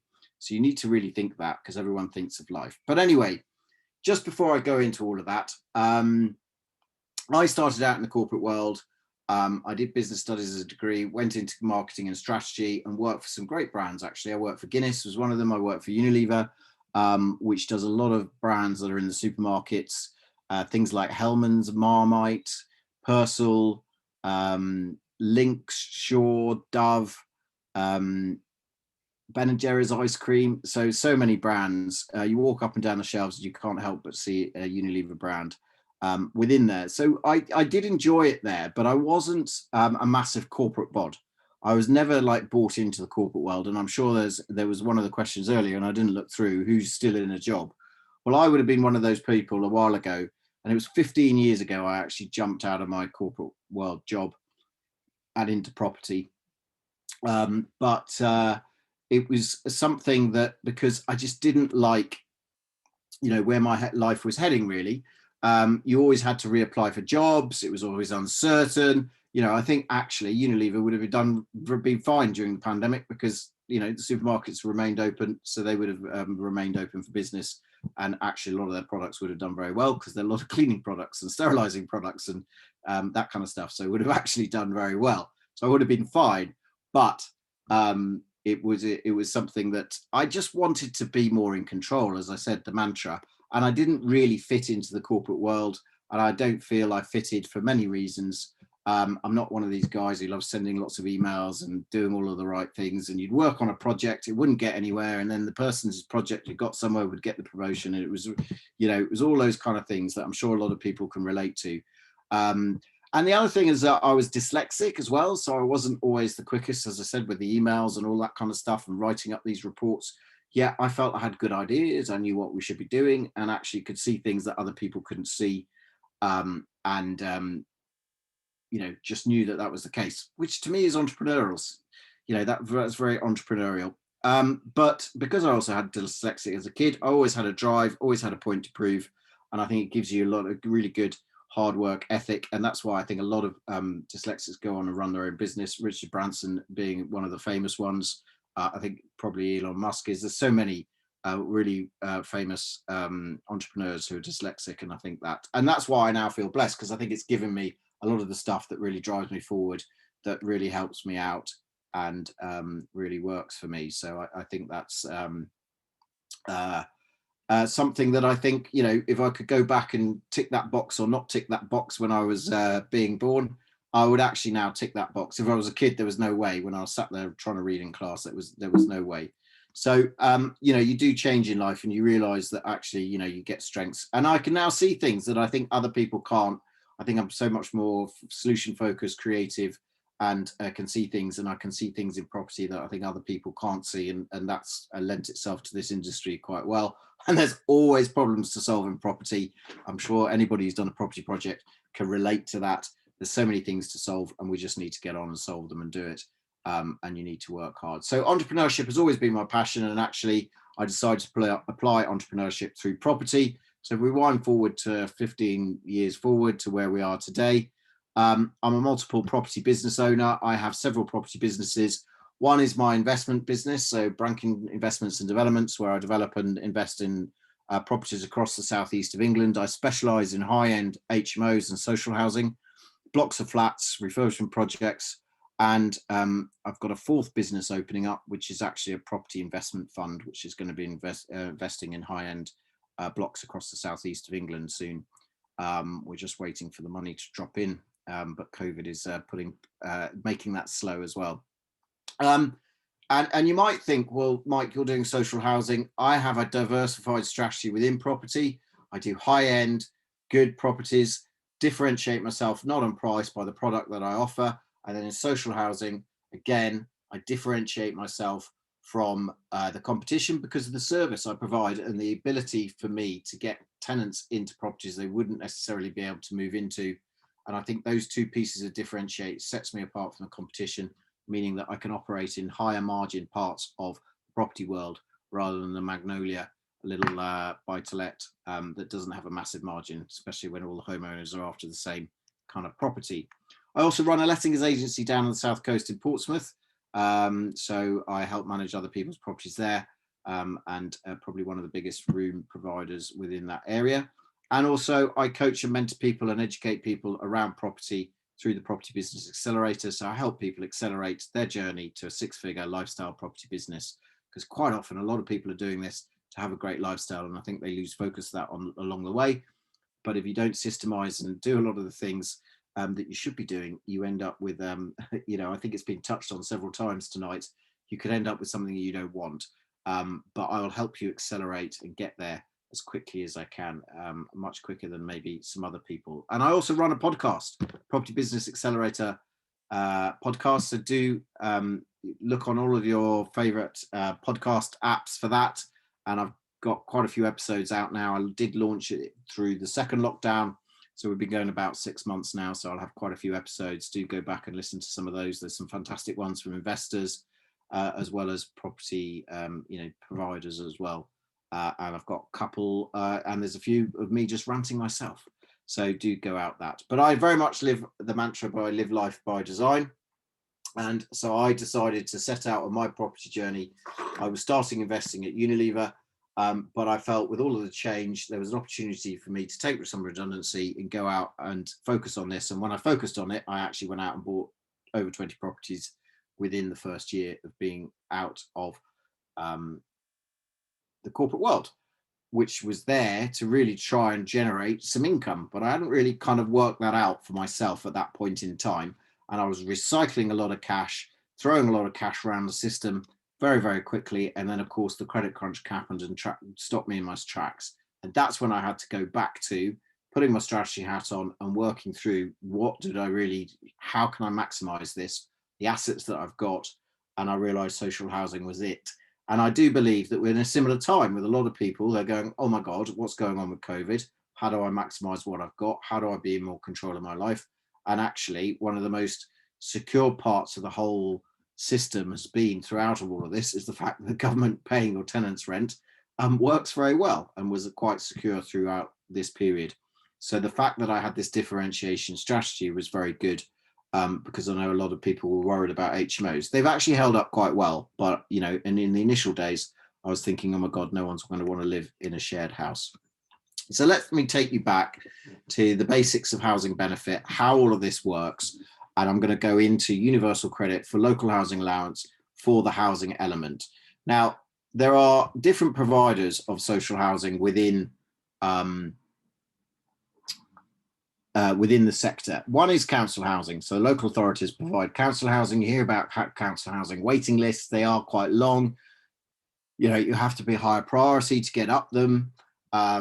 And the other part is housing associations that have taken up that kind of, I guess, slack, because a lot of council houses were sold under the Thatcherite government. And finally, it is the private landlord that has to take up the slack. So when there's a sudden expansion, by the way, they can't suddenly build more council houses like that overnight. So now that we've had 2 million more claims, guess who's having to pick that up? It's going to be in the private landlord sector. So we're the ones who've now got those tenants. So if you are a landlord and don't know and understand this, you will potentially lose out for this. And the sector is worth over 20 billion a year. So it is a massive, massive sector. It's one of the largest bills the government has to pay every year. So what's happened is under local housing allowance is they basically created this broad market rental areas. So broad market rental areas are basically, there's about 150 across the country where they average the rents out across the area and basically set the LHA rates from the average. But it's not at the 50th average, as I mentioned earlier, it's the 30th percentile. It's kind of the 30th average, as I say. One of the key areas I invest in is Portsmouth. The Portsmouth broad market rental area is this area here. And you can see, hopefully people can see the screen here, my mouse, Portsmouth down here in the bottom. That's kind of the average price point. So you'll find that there's quite a few properties that are suitable for LHA tenants in that area. But up here, you've got an affluent place called Petersfield, and you'll struggle as an LHA tenant to rent anything in Petersfield because rents are a lot higher and the LHA rate is down here because it's brought down by the rents in Gosport and Portsmouth. So they struggle to rent out there. So if you can provide some housing there, then they're going to love you. And I'll show you how you can do some of that kind of stuff. But if you're in Gosport, you might find actually is that market rents are a little bit lower in some places than the local housing allowance, so that is set for the area. So you can get some fantastic yields in a place like Gosport because quite often the property prices are cheaper, and the rents are cheaper. But if you know and understand the fact that if you can charge the LHA rate and get an LHA rate tenant, you'll get better yields than a private landlord in that sector just by doing that. So the first principle that you always need to know and understand is, remember, is the housing benefit is paid of the lowest of the local housing allowance or the actual rent. So you should always be setting your rent at least at the local housing allowance rate, if not above. You know, if you're in Petersfield, it's going to be above. But in Gosport, you're in danger of actually setting it below the local housing allowance when really you should be setting it at least that to maximize your rental returns and also motivate you to help move you know, benefit tenants into your property, because it's got to be a win-win in my view. So another example of this is when I do a lot of freehold to lease, so I buy blocks and refinance them and buy them at a discount, refinance them. And this one was a smaller flat, so the other flats went nicely, and this flat always used to let for a lot less because it was a bit smaller. I'd have to let it as single. I'd have to knock 100 quid, maybe a bit more off, and I'd let it at about 625, whereas the other flats were going for 725. However, the LHA rate in that area was 725. So really, once I discovered that, I basically charged 725, put an LHA tenant in there and made an extra 100 quid a month. Not loads and loads of money, but if you do that, if you compound that over time, that is actually a lot of money. We talked about compounding earlier with pensions and stuff like that. So if you're charging a little bit more over time, but the other thing about a lot of my benefit tenants is actually they've stayed with me long term. So I've been in this sector now for over a decade, and actually I've still got a lot of tenants that I was dealing with, you know, 8-9 years ago in my portfolio. So when I started to do this, I was very active searching for tenants and, you know, getting a lot of these tenants in. And now I don't have to look for quite so many tenants because a lot of them just stay. And when you've got someone who stays in your property, it is so much more profitable for many reasons. You don't have voids. They're paying you the rent continuously. You have less maintenance. You've got less changeovers. The cost of changeover is quite large, and it just helps your overall profitability and what I call rental leakage declines, which is basically from getting top line gross rent from your potential rent to actual rent that comes in through the door every day. The other thing about local housing allowance is there was a key separation between property and the claiming unit. So the first thing that it was, when you were under housing benefit was all about the property itself. What they did was they said, well, we want to see how many people are in their group and then make sure that they're in an appropriate house. And basically that meant is that it was about the number of people in the group for the claim as opposed to the property. So basically, if you qualify for a 3-bed rate, you get the 3-bed rate, whether you live in a 3-bed property, a 4-bed property, or a 2-bed property. It doesn't matter where you live, you just get the 3-bedroom rate, and then you can go out and choose. It's very unlikely, therefore, you're going to choose a more expensive property, which is the 4-bed, but you might actually go out and choose a 2-bed property. Or and then there's opportunities there to be had.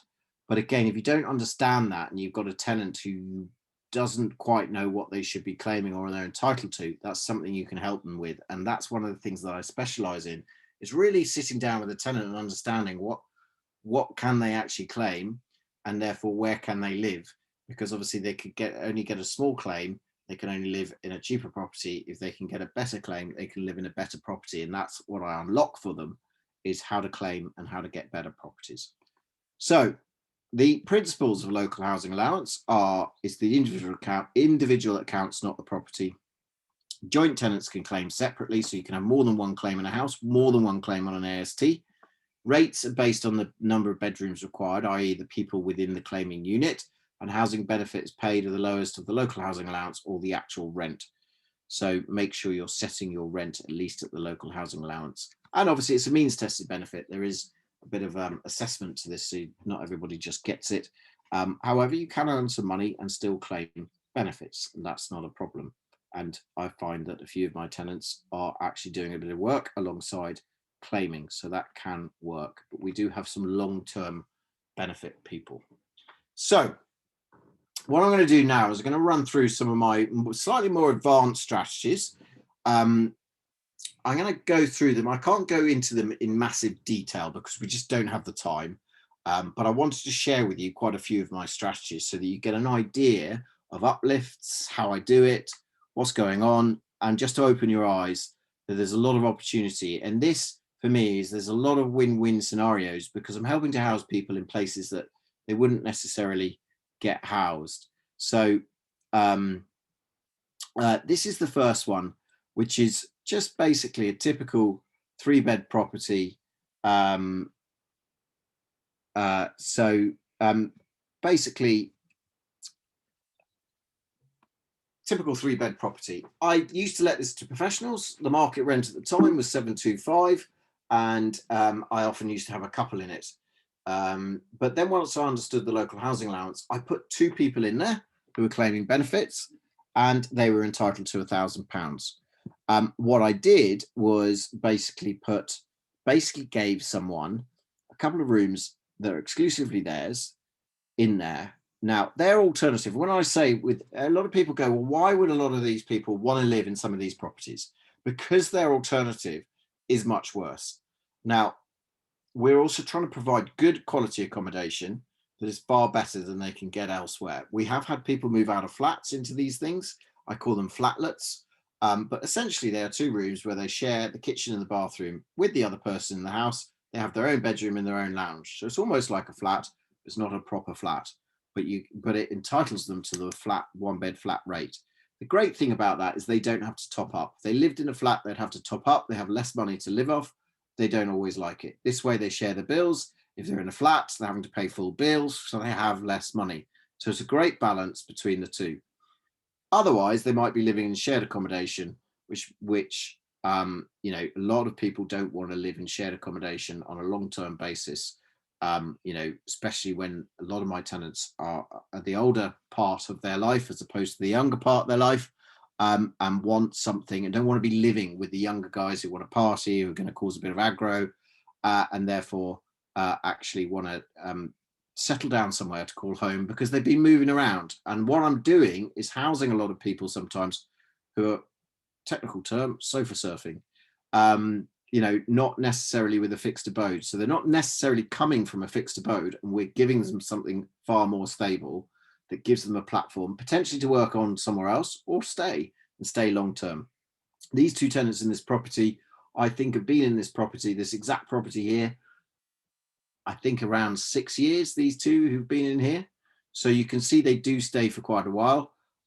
They would have been homeless if they hadn't been put in here. And we'll come on to a little bit later. I do work with quite a few charities and stuff like that where we find our tenants from. That is often known and called the 2+2 because we're giving them 2 exclusive rooms of their own. Next one is this flat. We've got a flat, a 1-bedroom flat, and I put someone, again, I could charge a little bit more by letting to a local housing allowance. They're delighted they get a flat. A lot of landlords don't want local housing allowance. Maybe they don't have all the money. And that's the other thing. I help people move in potentially without having, you know, a full month's deposit, a full month's up rent. You know, back in the day, there was also a lot of tenancy fees and all of that lot they could pay. So they just struggled to move anywhere. And we were far more flexible on that front and work with them and also help them fill out the forms. And the number of people, I was dyslexic, number of people used to sit there and say, yeah, I was dyslexic. I could empathize filling out forms and all of that kind of stuff. So we help with all of that kind of stuff. We get involved with that so that they make sure that we've got the claim in and we know that we're going to get a claim and all of those kind of things. This one here, we actually worked out that there's also a big demand for mothers and young babies who want to live in flats as opposed to rooms, perhaps maybe in a room in a shared parent's house. Maybe they split up with a partner and they suddenly need accommodation, and we can provide it in a 1-bedroom flat because most babies live in the parent's bedroom.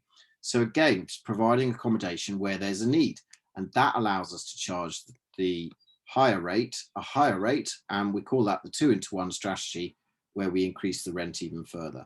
So what we're doing is we're providing, in my mind, we're providing a service, as I said, differentiation, allowing people to live in places they wouldn't necessarily live. You know, there's so many people in temporary accommodation. One of the students that I've been working with for quite a while, he had someone who qualified for a 4-bed rate, and he put them into appropriate property, and they'd come from living in a 1-bedroom flat above a public convenience in the city centre that, by the way, was also rat infested. So when actually she moved into that property, she actually cried because he'd put just a basic lick of paint, put new carpets down. It wasn't like by any of our means. You see all these pictures on social media these days of all these amazing, fantastic rental properties. It wasn't anything like that, but to her, it was incredible. And he'd helped her do that. And these are some of the kind of things that we try and do. Again, with this family here, we help them move into this property. But because we can understand the claims, we're motivated to move them in. We're motivated to help them. And obviously we are rewarded for that, but we then allows us to put a little bit more time. Hopefully they stay with us long term, and then they've got a good, stable environment to live in. And this one here was, I used to let to professionals when I worked at Unilever at 625. I used to have an agent managing it. So I used to get 552 into my bank account, have to pay a mortgage, have to pay some maintenance, and I'll be making 230. Now that was after interest rates went down. They're obviously a record low at the moment. So my mortgage went down. It's a bit cheaper than this now, but I'll just keep it at that figure. When I first bought it, it was more up like 300s, almost into the 400s, and I was making about 50 quid a month.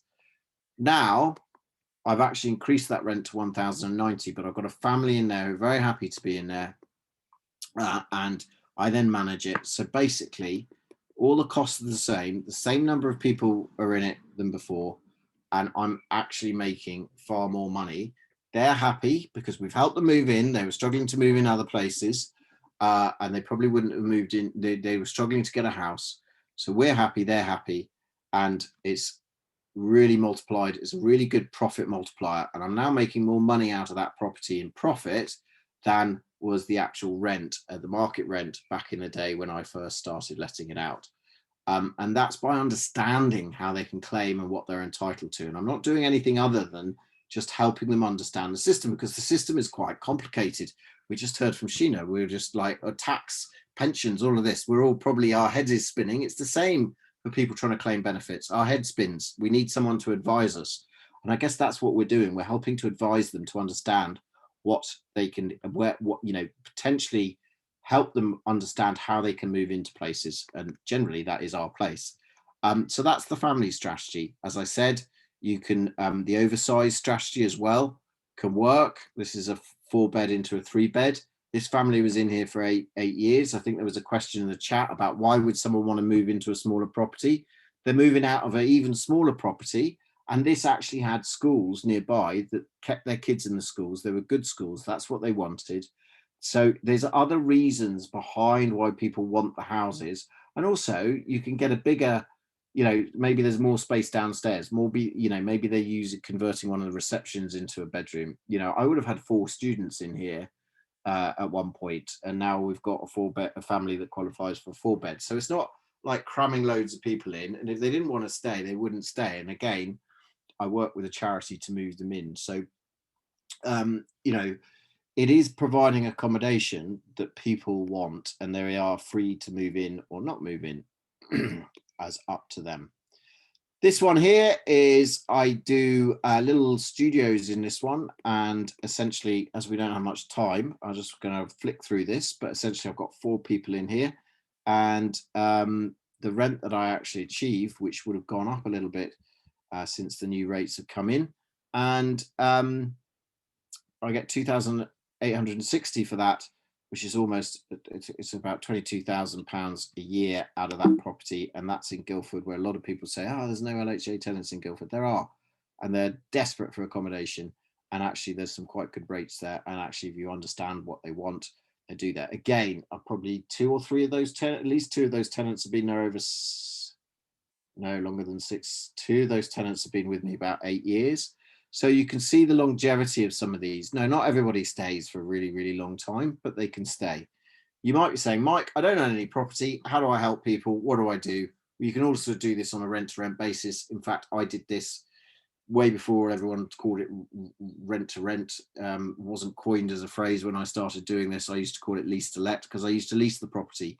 I wanted an option on it, found I couldn't get all the options that I wanted, but I just lease it anyway.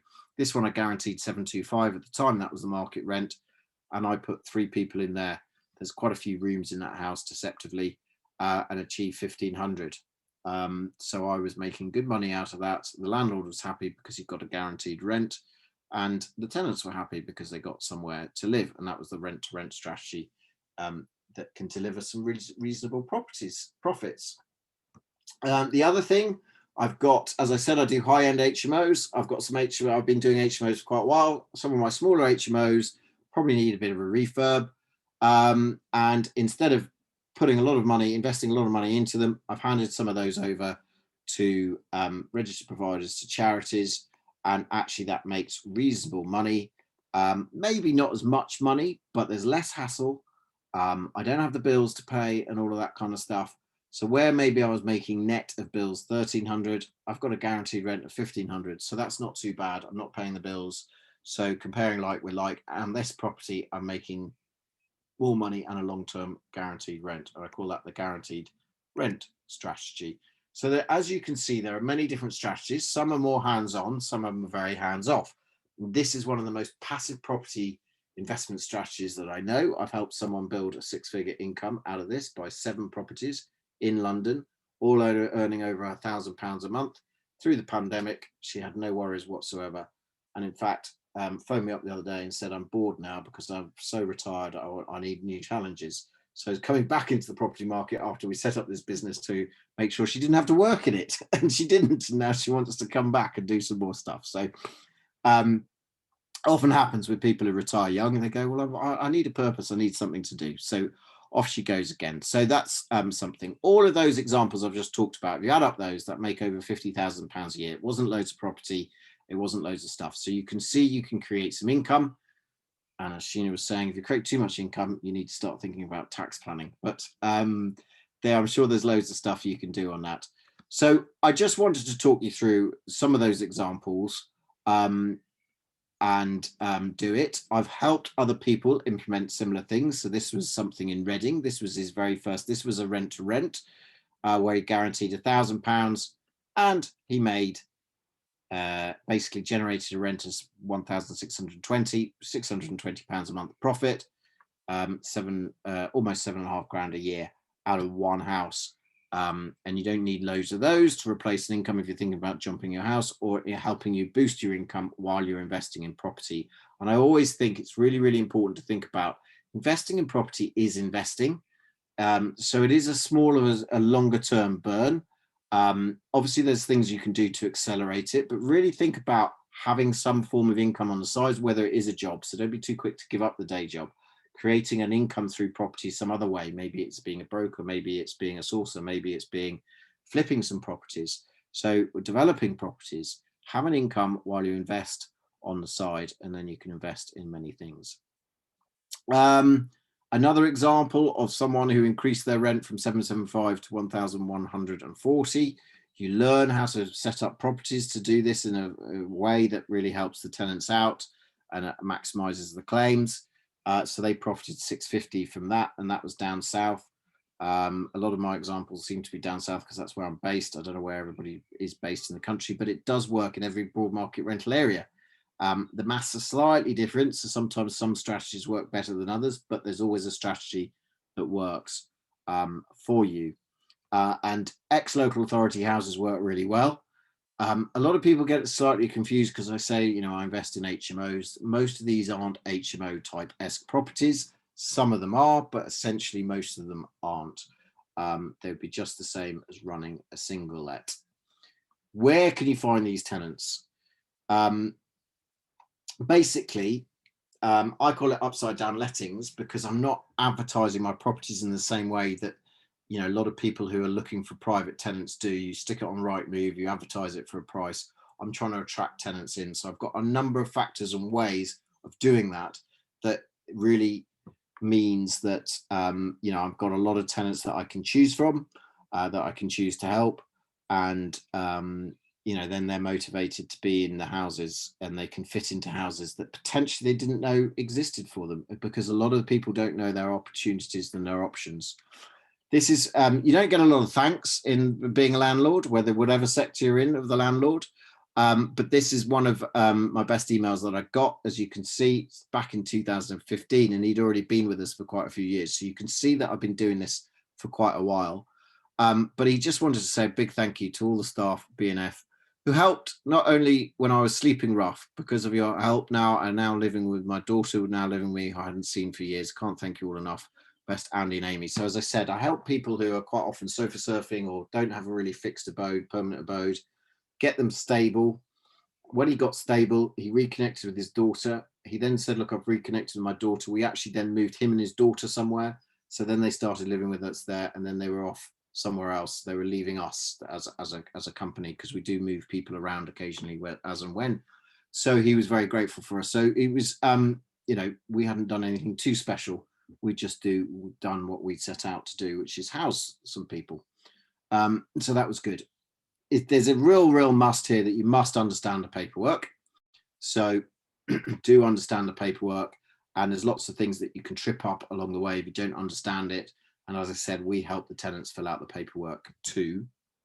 I'm just conscious of time that we're coming to the end, the close of the networking event, but I do want to just share with you that I do run courses. So I'm not going to go into masses of detail. I do run courses on this. So I'm going to skip a lot of these charts and I'll just summarize it. But essentially, I'll go through all the strategies that I employ, and it's a ready-made course to go away and actually implement this. It's not an upsell to further and further things. I've been running this course for quite a long time. It's adapted over time. It's now online. I used to run it in person. When I ran it in person, we've helped loads and loads of people. One guy got 72 grand extra a year. Another guy got 6 grand extra a year.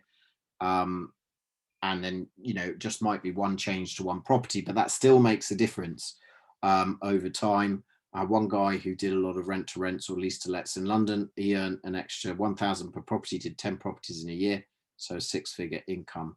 And that's another person to the other person that I was making. So through the course, we've had a lot of good results. I'm not going to dwell on it too much, but basically, I used to charge £900. If you are interested, we are doing a discount for people.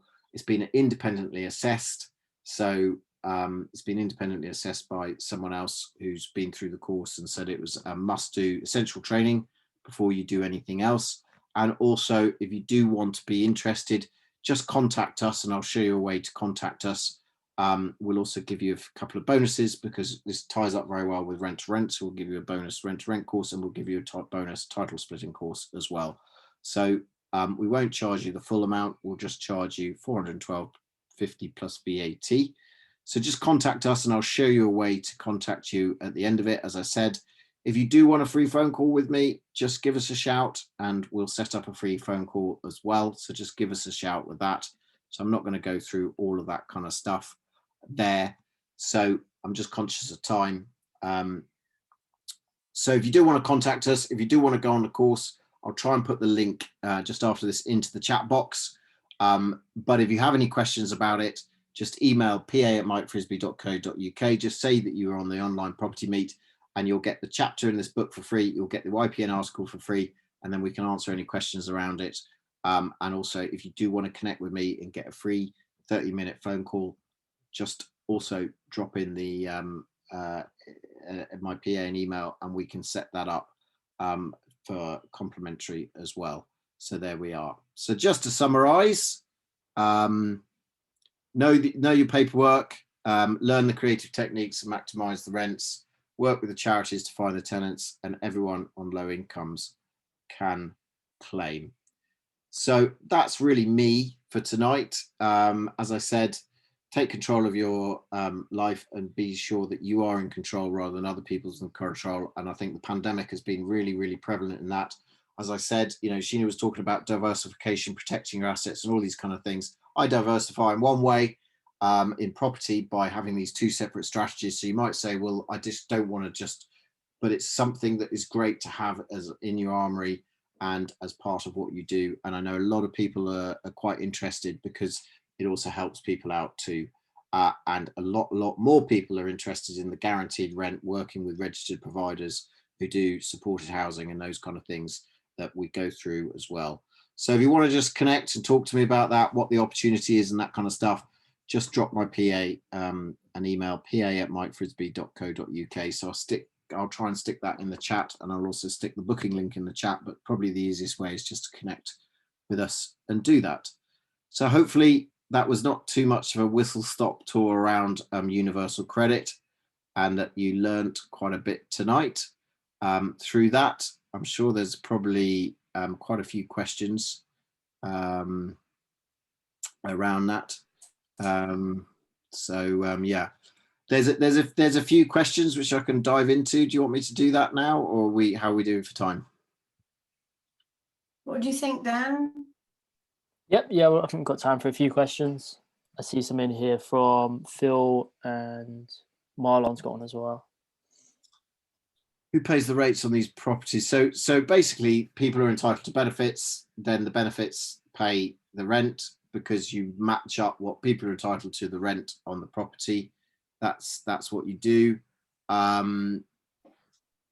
We have a mixture of strategies that are families and non-families. Most of them aren't HMOs, so I think I touched on that. Ed says, I've heard that there are some horror stories. Yes, there are some horror stories around this stuff as well. But there's good tenants in the private sector and bad tenants in the private sector. There are good tenants in the benefit sector and bad tenants in the benefit sector. So it's just a skill of knowing who not to let to, and not letting to the wrong people and understanding that. And that's part of our process and part of what we go through. We've learned along the way who our ideal tenant is, and who we'd never want to really house. So we do that. And we work with, there's lots of different ways that we find LHA tenants.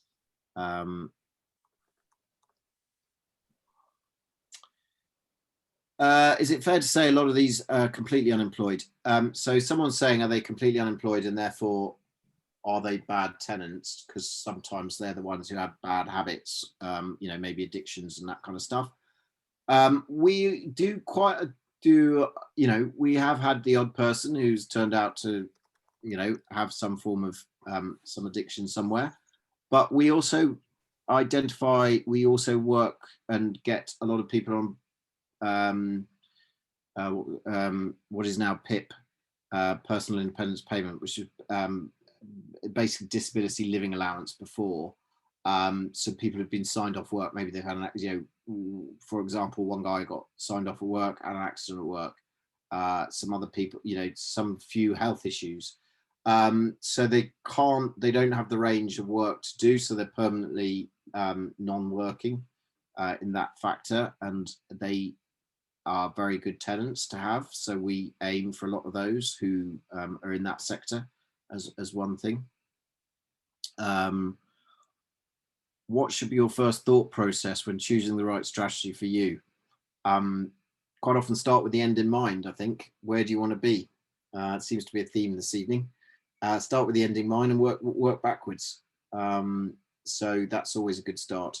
Simon, if you wanted to have a chat about it, as I said, just connect with us, pa@mikefrisbee. So I'll type that in, pa@mikefrisbee.co.uk, and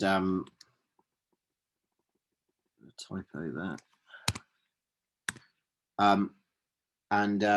We can then set up a quick call, and I can help you give you some pointers and thought process around that. So please do contact me for any of that. Is there a good sized property yet? I love the small terraced house. I love the small terraced house or the small ex-local authority house. They work very well for me. Yeah, I like those. They work well. Again, 1-bed flats, I can often get, I wouldn't go for a top end 1-bed flat, but a lower end 1-bed flat work quite well for me as well. So all different shapes and sizes. The massive properties don't work quite so well for me. I don't want to put lots of people into a property, so I keep them quite small. But there's many things that you can do. So hopefully that's been helpful, and great to be back at a networking event, because I haven't really been at a networking event for quite so long. We were just talking about that earlier on. But hopefully everyone's enjoyed that. And I will even, if you did want to just jump straight onto the course, I'm sure I can stick a booking link in there if you want to, but really I would suggest just connect with me. That's the main motivation today. Just connect with me, and we can have a chat, see if it's suitable, and then we can release. Then if it is, we can do that, or maybe there's some other way we can work together. So yeah, hopefully that's been good. So that's just the link there, I think, of anybody there. So hopefully people have learned. That's the idea tonight, that people have learned. And if you want to investigate it more, just get in contact.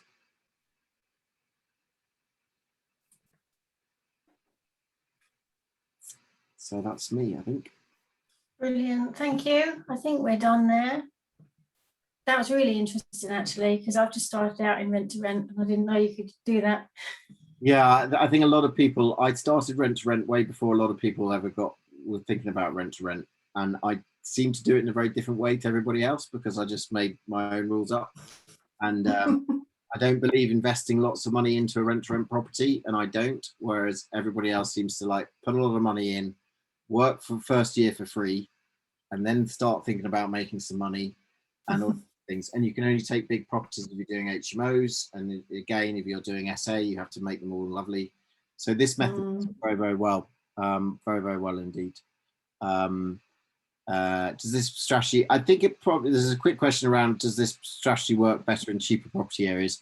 It does work very well in cheaper areas, but I've also got quite a few LHA properties in Guildford. Guildford is quite expensive, and that's the most expensive part of the broad market rental area. So it depends what you do and where you do it. I'm not in the very, very expensive part of Guildford, because that would be £1 million houses, but some of the houses are worth quite a bit of money that I deal with here. But so yeah, so the cheaper ones, if you were starting out, I'd suggest that you go to the cheaper area of a broad market rental area, depending on what broad market rental area you're in, if that makes sense to everybody. Okay, well, we've gone over 9 o'clock, but I'm sure nobody matters. Nobody minds. I tried to be quick.